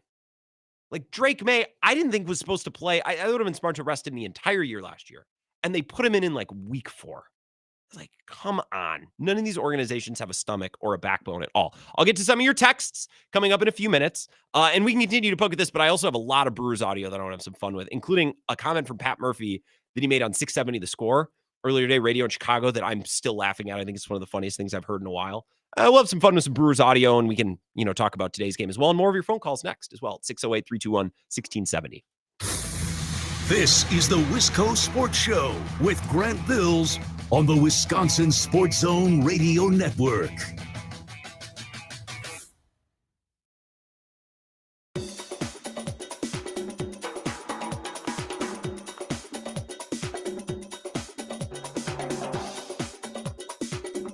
The Wisco Sports Show will resume in 3 minutes.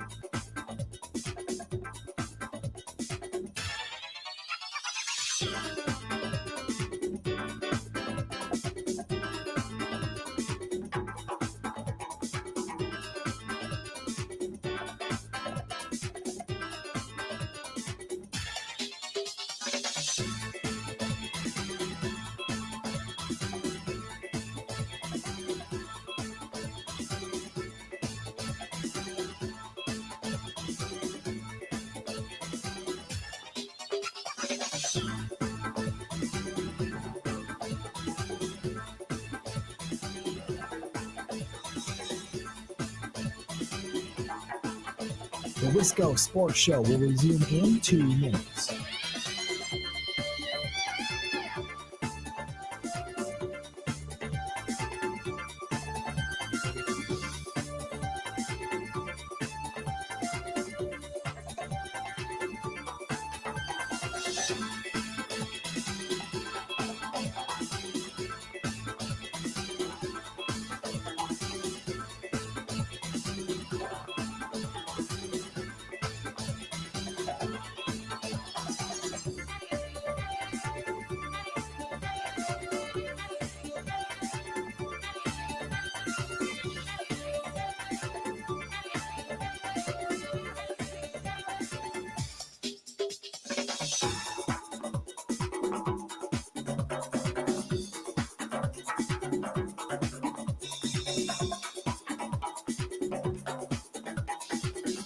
The Wisco Sports Show will resume in 1 minute.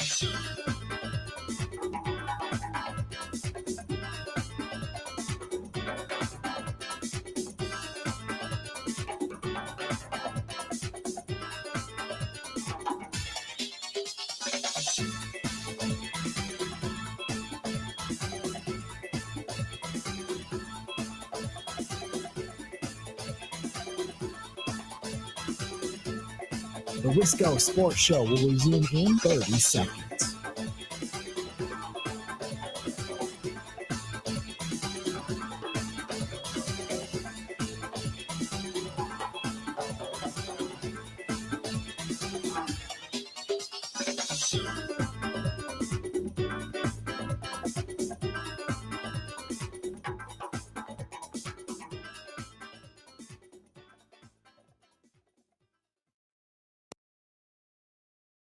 We hit 2 homers today.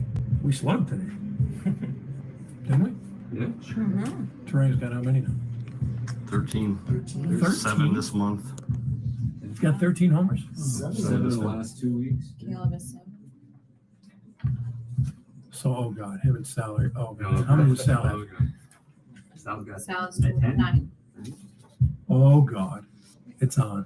German, that was 419. Little, into the jet stream. A little happy. Did he stand at the plate when he hit it? Yeah, he did. He enjoyed it. He did? Doesn't hit any 419. I'm going to discipline him for that for sure. Like he can't, I don't care if it's 419 or 519. You can't stand at home plate when you've been in the league for 12 minutes. You know what I mean? And you're 5'3", and you're in the league 12 minutes. You can't stand at the plate. I looked it up. Caleb Durbin, I was like, he's not actually 5'3", is he? And he's like 5'7", which, respectfully, might as well be 5'3", but I do really enjoy Pat Murphy. I get a kick out of the guy. I think he's funny. It's like, hey, your team just rocked the rival Cubs 7-0. I think they only allowed 2 hits last night, or yesterday afternoon in game 1 of what was supposed to be a doubleheader. And then today it gets moved. They have game number 2 today, Woodruff going tonight. It's like, well, yeah, I mean, what did Caleb Durbin sit and watch that? You can't be 5'3". He's been in the majors for like an hour. You can't stand and watch it. I'll have to discipline him. I got a kick out of that. I have some fun Brewers audio. I did cut some sound from a couple of Chicago shows, including one that Pat Murphy made a guest appearance on earlier today. So I'll play that for you momentarily. But first, a couple of texts. 608-321-1670. Rockin' Rick says, just today he batted Ziegler. Siegler, not Ziegler. The spelling of some of these guys, like I'm looking at the live stream, I see Hopkins. I see Ziegler. Guys, we watch these teams every day. It's not like these names are that difficult. Let's just a little bit, just snap to it a little bit. Pat Murphy did hit Ziegler for Joey Ortiz at the end of the game.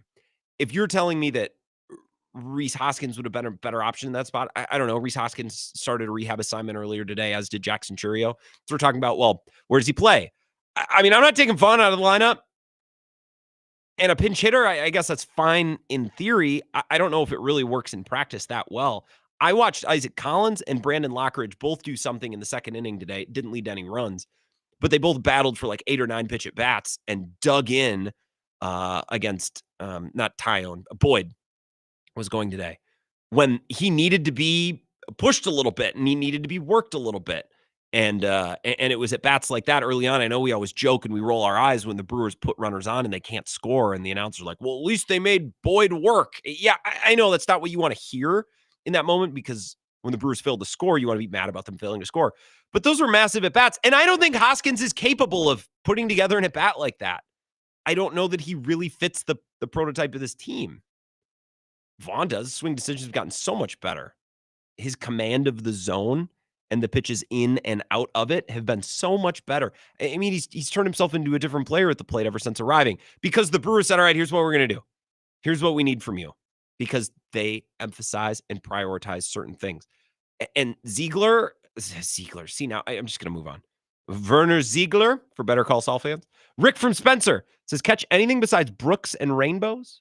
By the way, trading for Hendrickson or Micah would be the most unpacker move ever. I disagree with the second part of your text, but I'll address the first part first. First things first. No Brooks, which made me sad. Rainbows and Browns and Whitefish. No Grayling, no Brooks, no bull trout. There's only one river that we're around that has bull trout. It is illegal to target bull trout,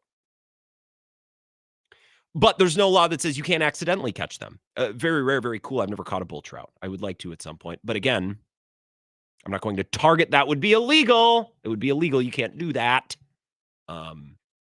But yeah, browns, rainbows, whitefish.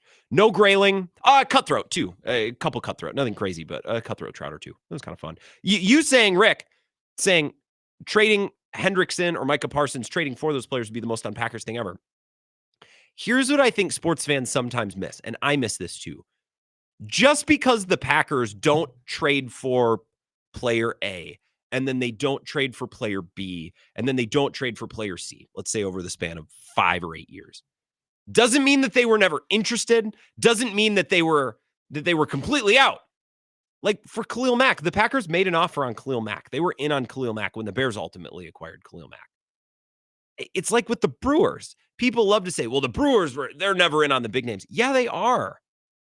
They're just only going to pull the trigger when it absolutely, completely, and totally makes sense for them, which will be rare. right? It's not just because they don't trade for a Juan Soto at the deadline every year doesn't mean that they never will. It doesn't mean that it's not a Brewers thing to do. Just means that in that instance, it didn't work or it didn't make sense for them. I wouldn't be surprised at all if the Packers pulled off a move like that. And I think it's a little dismissive to say, well, that's not a Packers thing to do. Just because they haven't doesn't mean they wouldn't. Doesn't mean they won't. It just means the price is right. I'll give you an example. You know what I drank a bunch of last week? A bunch is strong. I probably had like 2 or 3. I had a couple IPAs last week. No, that's unlike Grant. Well, yeah, it is because I like light beer. But I was on vacation. We were in a couple spots. All right, give me one of them. Give me one of those things. Well, Grant, an IPA, it's ridiculous. That's not like you. Well, I mean, if it's on vacation, everyone else is getting one, then I'll get one. Like acquiring Micah Parsons or Trey Hendrickson, I think Micah Parsons is probably more likely because if the Packers are ever going to give up premium picks and pay big money to a player from another team, it's probably going to be someone on the right side of 30, right? There are certainly different thresholds that the Packers have to hit. But to say, well, the Packers will never do that. Yeah, they would. They will. They're not. It's not like Ted Thompson where they're completely just out and ignoring any and all possibilities. Packers fans, we love to complain. Well, Brian Gutekunst's in the mix again, close but no cigar. Well, what do you want? Do you want him to not call ever?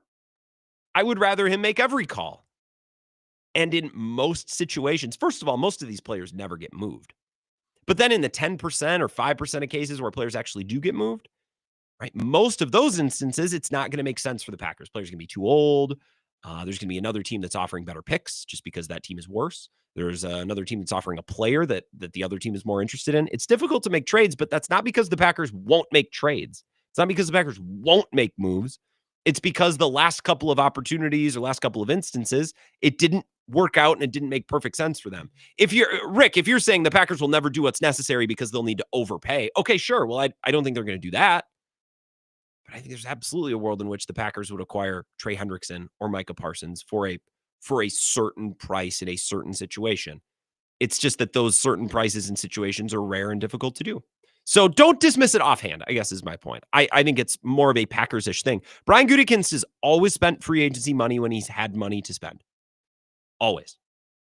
Whether it's the Smith brothers and Adrian Amos, or this last 2 years ago with Josh Jacobs and Xavier McKinney, and there's other players that I'm forgetting. They just don't come to the front of my mind, which is fine. There's plenty of examples even that I remember that they do it. The Packers are more aggressive than Packers fans. I think we need to modernize and reshape a little bit the way we view this front office. They're still draft and develop, but guess what? Every team is. Well, the Rams had a little bit of a window there to win a Super Bowl, but look at what they're doing now. They're drafting and developing really well, by the way. Like all good teams have to draft and develop their own talent. All of them. Now, the Packers, I think one of these years, there will be a move that makes sense like this. To say that, well, they'll never do that. That's not a Packers thing. Yeah, it is. Just need some things to line up. But don't dismiss it offhand. We'll come back. I want to have a little bit more fun with some Brewers audio, and I'll take more of your calls as well. 608-321-1670. Pat Murphy did a hit on Chicago Sports Radio earlier today, and I'm dying laughing because he said something that if I was a Cubs fan and I heard, I think I'd put my fist through a wall. So we'll get to that next.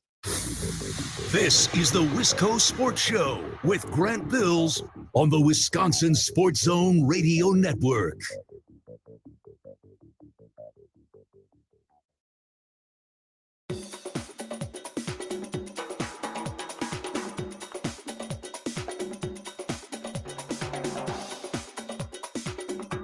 The Wisco Sports Show will resume in 5 minutes.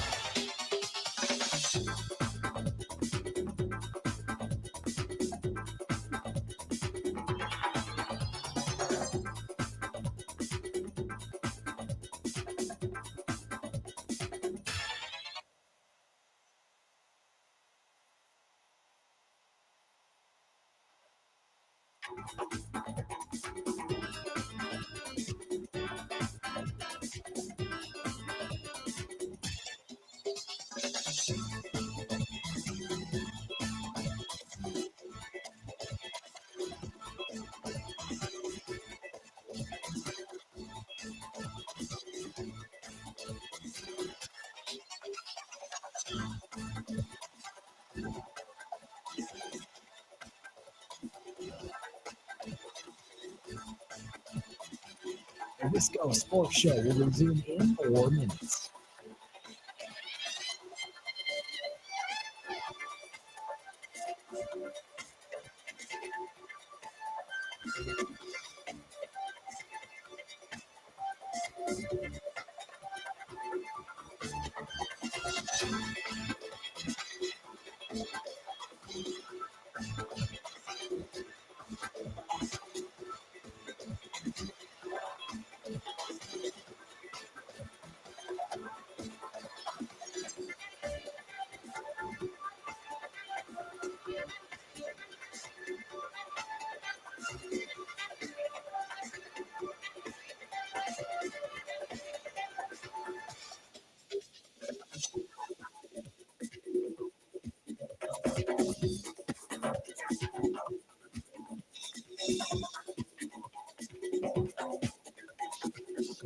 The Wisco Sports Show will resume in 3 minutes.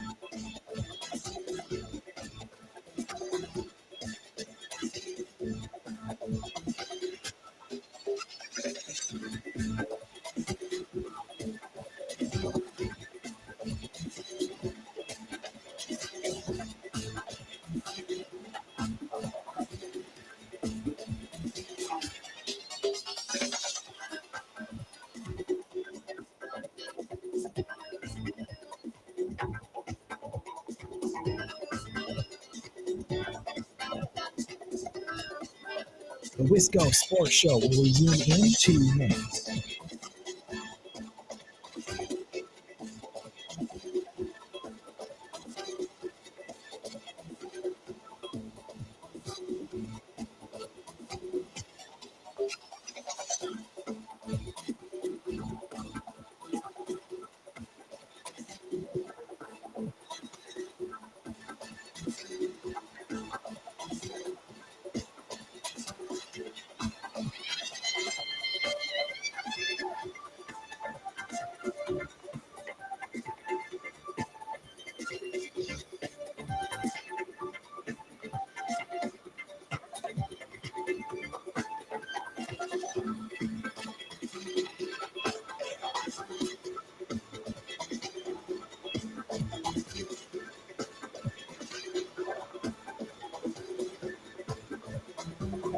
The Wisco Sports Show will resume in 1 minute.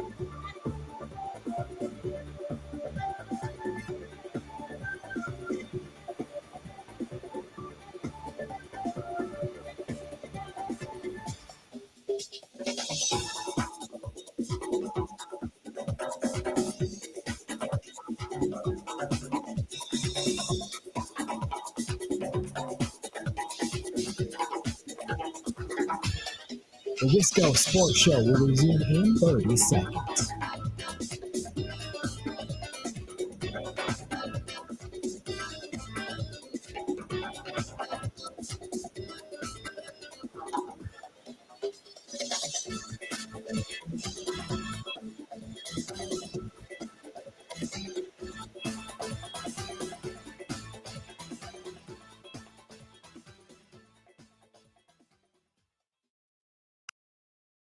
Folks, why is it when the Cubs call up guys from AAA to eat innings, it looks like that they've never pitched before?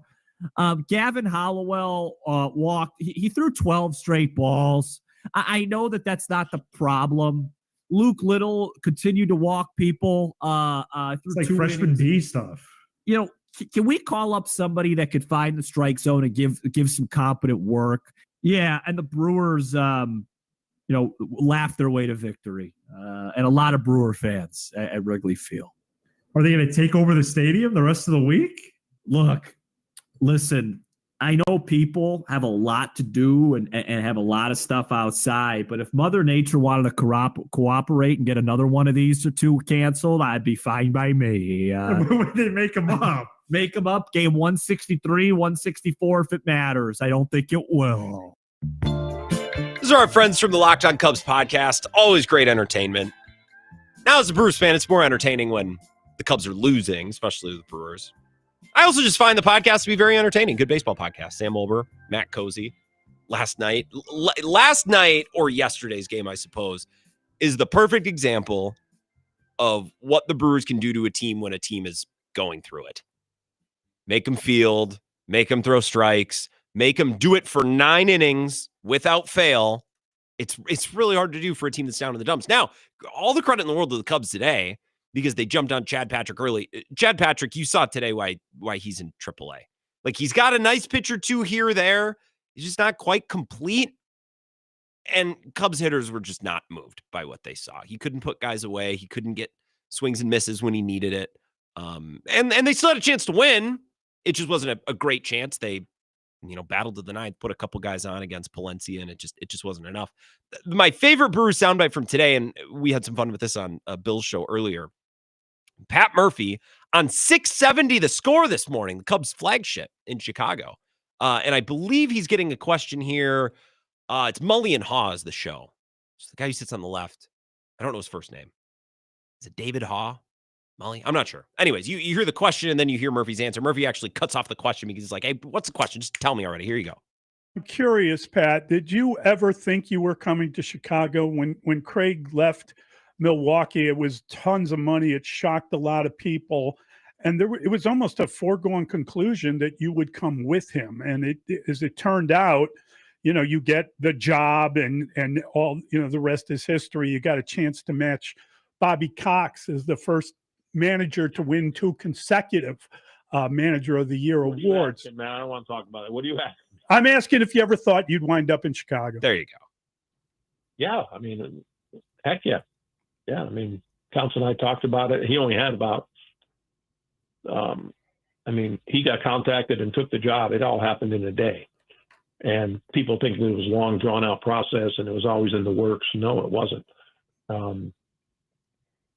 Jed Hoyer followed the thing to a T. He knew he couldn't contact Counts until a certain date, and he didn't. And I obviously got involved in that and was had no idea if the Brewers would be interested. And you guys paid for the right guy. I mean, he's special. So, I was definitely considering it. That comment. So I laughed out loud when I first heard that last comment where he says this, I can't believe it. This is so funny to me. You guys paid for the right guy. I mean, he's special. So if I was a Cubs fan and I had to go through last year where they slumped for like 2.5 months. And last year the slump was like May, June, into July. And by that point, it was too late. And now this year they've been slumping for like 2.5 months. And I was going through the same thing again. And everyone in the world is questioning, why is Counsell worth all this money? What's he at? What is he actually? What is it that you do here? You know what I mean? And after losing what amounts to like 15 games in the standings in a span of 2 months and change to the Brewers, and Pat Murphy, just the best vibes in the entire world. The team's having a ball. And they come into Chicago in the opener and just kind of dome you 7-0. And then I got to turn on the radio the next morning and hear that guy, Pat Murphy, say this. You guys paid for the right guy. I mean, he's special. So it's just, I'm sorry. That's unbelievable. That's unbelievable. And at the beginning, you hear the host, like, I don't even know what the host is questioning, but he's talking about Manager of the Year, and you hear Pat Murphy straight up cut him off. Pat, did you ever think you were coming to Chicago when Craig left Milwaukee? It was tons of money. It shocked a lot of people. And it was almost a foregone conclusion that you would come with him. And as it turned out, you get the job and all, the rest is history. You got a chance to match Bobby Cox as the first manager to win 2 consecutive Manager of the Year awards. Man, I don't want to talk about it. What do you ask? I'm asking if you ever thought you'd wind up in Chicago. And also, I don't believe for a second that Jed Hoyer randomly called Craig Counsell out of the blue the day that his contract's up. It's like, hey, what if we're everything about coming to manage here? You're telling me that's the first time that it had ever been talked about? It's the first time that the conversation or the topic had ever been broached? Like, come on. And I saw Andrew Wagner tweeting about that. Andrew Wagner, God bless Andrew Wagner. I love the Brewers beat, and I love everybody on the Brewers beat. They all provide something a little bit different. Andrew mostly just likes to tell fans that they're wrong, which is needed. And he likes to defend the Brewers when fans are being unreasonable about the Brewers, which is needed. And also is very clear that he's never liked Counsell. Counsell never liked him, and he wishes, seemingly at least in a baseball sense, nothing but the worst for the guy. He tweeted earlier today, and I'm going to scroll back and find it. And maybe I won't be able to find it. Maybe I shouldn't do this on air. But basically pointed out earlier today, like, if you think that the Cubs quite truly, literally didn't reach out until that day and it all came together within an hour, come on. What's the expression? I have some oceanfront property in Arizona to sell you. And also, while I'm selling you that, I'll throw the Golden Gate in for free. Here's, speaking of Chicago radio, I very much enjoyed it today. Here is David Kaplan, who's good recaps. I normally watch his recaps on YouTube after games when the Cubs lose because it's entertaining. David Kaplan last night. This is a great slant. I hope he beat this to death on the radio today because it's an excellent angle. They're in big trouble, folks. That team looks dead. That team looks lifeless. And they've taken on the personality of their manager. And that is absolutely a big problem. That's good. They've taken on the personality of their manager. They're in big trouble, folks. They're in big trouble, folks. Folks, this is my favorite thing to do. The Cubs are struggling. The Brewers are winning. Let's go pull some audio from certain Chicago sports talkers, let's say. I do enjoy it. More interesting than what Ken Rosenthal gave us earlier today, which is, hey, look at the Brewers. They're not obsessed with analytics at all. They're just preaching fundamentals. Well, yeah, but you have statistics and certain metrics that reflect that stuff that the Brewers then are emphasizing, which means on some level, they are interested in those analytics and stats. Does that make sense?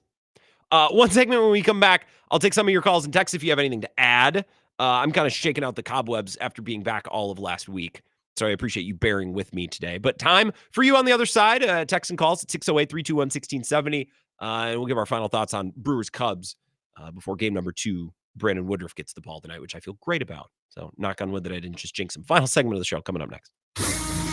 This is the Wisco Sports Show with Grant Bills on the Wisconsin Sports Zone Radio Network.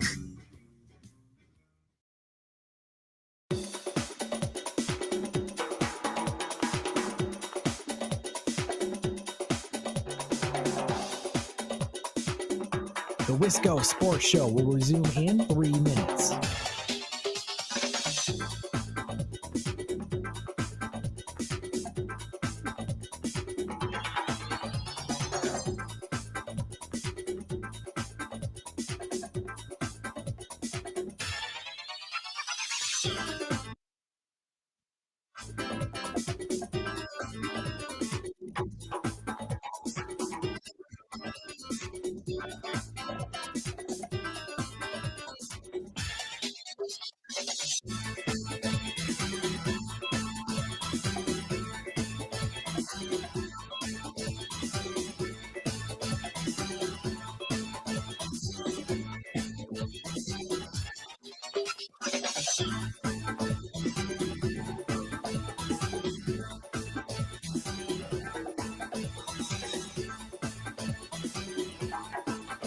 The Wisco Sports Show will resume in 2 minutes.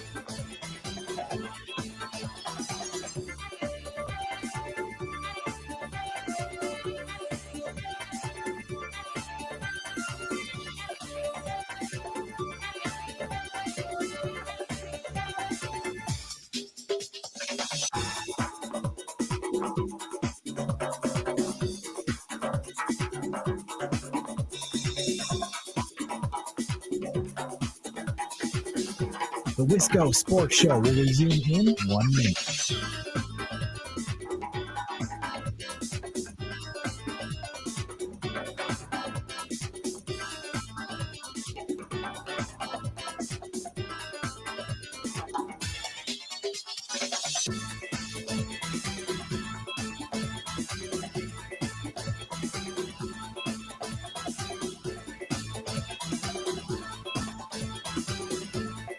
The Wisco Sports Show will resume in 30 seconds.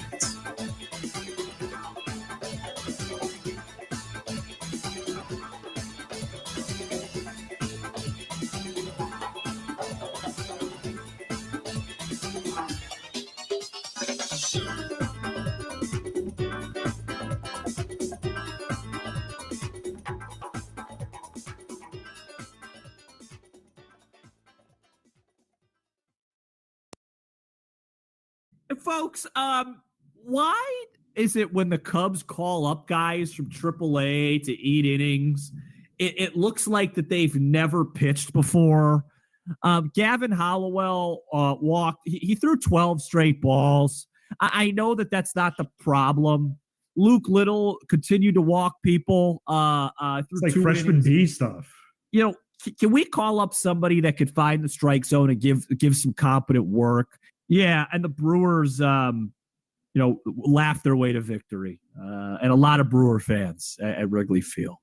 Are they going to take over the stadium the rest of the week? Look, listen, I know people have a lot to do and have a lot of stuff outside, but if Mother Nature wanted to cooperate and get another one of these or two canceled, I'd be fine by me. When they make them up. Make them up. Game 163, 164 if it matters. I don't think it will. I don't think it will. One more time. It's the soundbite of the day. I like that. Sam Olver, Locked On Cubs podcast. We'll see how tonight goes. Cubs had a couple big swings earlier today. Brewers just a couple plays short of what they needed to get a win. I don't think they played bad. Just don't think they played their best. If they're going to lose a game, there are a lot worse ways to go than earlier today. Wish they would have won, though, obviously. 608-321-1670. A little time to take some more calls before the end of the show. Let's take one right now. Wisco Sports Show. Who's this? Grant, Jeremy, and Eau Claire. How you been, man? I've been great, Jeremy. How about you? I'm glad to hear it, man. I hope you enjoyed your time off and you're feeling well. Pretty good vacation. Little travel snafu. I was back a day late because, well, I don't know what happened, actually. We just got to the counter at the airport, and they're like, yeah, your flight's tomorrow. They said they lost the crew, which I'm assuming they like ran out of hours or something, or maybe they all quit. I don't think that means they actually died. We lost the whole crew. Like, I hope that means they didn't die, but I don't know. I didn't ask questions. I wasn't in the mood to chat about it. Right on. Well, I'm glad you're back. I missed you. But I just wanted to touch on this Brewers thing real quick. So I know an earlier caller and you had a conversation. I'll preface this real quick by saying I don't agree either, like 100% with everything Ken had to say. Okay. Mm-hmm. Ken Rosenthal. But, I think we're kind of like missing the forest through the trees a little bit with some of it. It's a little column A, a little column B, if you will. Okay. You and I have talked before about we needed, one big, beautiful bat. I'm glad to see that we have multiple bats that are producing power now. Contreras found his power stroke as of late. Mm-hmm. Bryce Durang's kind of going off. Collins, obviously, Vaughn still, those guys kind of cooled off a little bit, but they're going to be fine.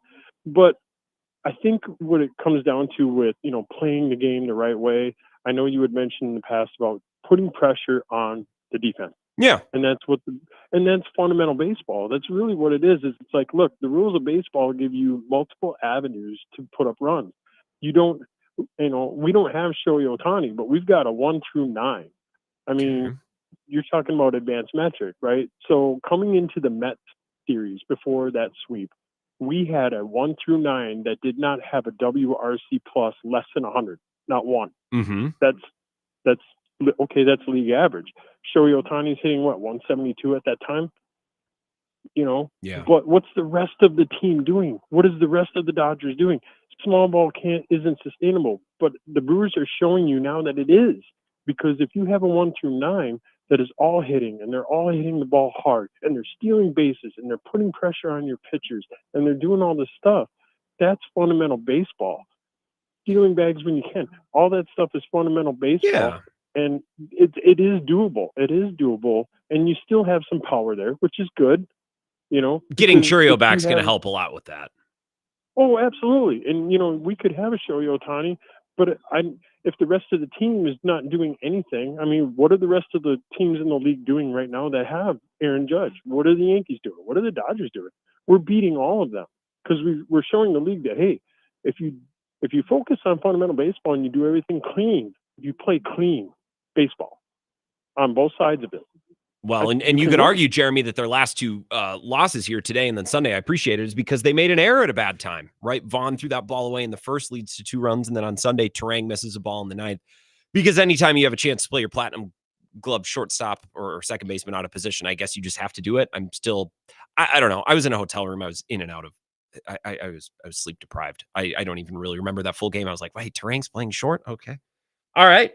Terang's playing short. So playing clean ball, you're absolutely right, Jeremy. I can find 2 examples in the last 3 days where they didn't, and it cost them games or it cost them opportunities to win those games. They had chances today, and they had chances Sunday, even separate from those mistakes. You're talking about 1 through 9. That's absolutely right. Dom Catronio told us about that 2 weeks ago. He said that's how the Brewers view it. It's 9 against 1, 9 hitters in the lineup versus 1 pitcher, and I think that's great. My point, and maybe it's not a point worth making because maybe it doesn't matter. It probably doesn't. But my point is that they're saying that the Brewers don't emphasize analytics, which I think that's wrong. They just emphasize different stats, different analytics. Instead of launch angle and exit velocity and barrels, it's whiff and plate discipline and walks. It's just they're just emphasizing other things. But to say that it's just like complete and totally vibes and fundamentals, well, there's skills behind that, and those skills are quantifiable as well. Time for one more call here, and then we got to start wrapping things up. Wisco Sports Show. Who's this? Eric on 990. Hi, Eric. I thought that was maybe you. What's going on? Well, I can't keep up with Jeremy's phone call, right? I mean, there was way too many statistics in it. He was pretty good. So I think I'll simplify it, right? Okay. This Brewers business is going pretty good. That's really what's going on. That's what it comes down to. It's really sports aren't that complicated, Eric, when you just boil it down like that. We just boil it right down. This Brewers business is going pretty good, and I'm happy for everybody. I really am. I'm not much of a baseball fan. I do know that. But I did tell a guy at work now I could probably go, like if it's the last game of the World Series, bottom of the ninth, Brewers are up by 20. I might go in there and have a beer. You'd check it out. You'd at least give it a peek. I go and check it out. Yep, I go in there and check it out. That's funny. But I'm glad you're back from vacation, and I hope you had a good vacation. It was excellent, Eric. I appreciate that. And I'm going to let you go just so we can wrap things up here. Vacation was good. Caught a lot of fish. Drank a lot of. That's actually the thing that maybe I impressed myself with. You drank a lot of beers. Just really, just like a very efficient as a group of friends, just very business-like, clocking in and out, just drinking lots of beers. Not going crazy with it, not Hulk Hogan dumping it on our head, nothing like that. Just let's put some back. You know what I mean? Let's put quantity back. So we did that. It was very beautiful. A little travel delay on the way back, but whatever. Sun Country gave me a night in a hotel. I appreciate it. A little food voucher that I spent at the airport. Not too bad. I was back a day late. Sorry, Ebo had to cover for me. I apologize. That I felt bad about, but what are you going to do? It's out of my control. Tomorrow, we'll talk more Brewers. We'll have only one Brewer game to talk about. We'll have tonight's Brewer game. I was going to say, they don't have a double header, right? Unless tonight gets rained out. So we'll pick this up tomorrow. Probably a little bit more conversation about the Brewers and the Cubs, maybe a little less Packers, little NFL. Podcast will go up in about 20 minutes. Appreciate you listening. Be back tomorrow at 4. Talk to you then.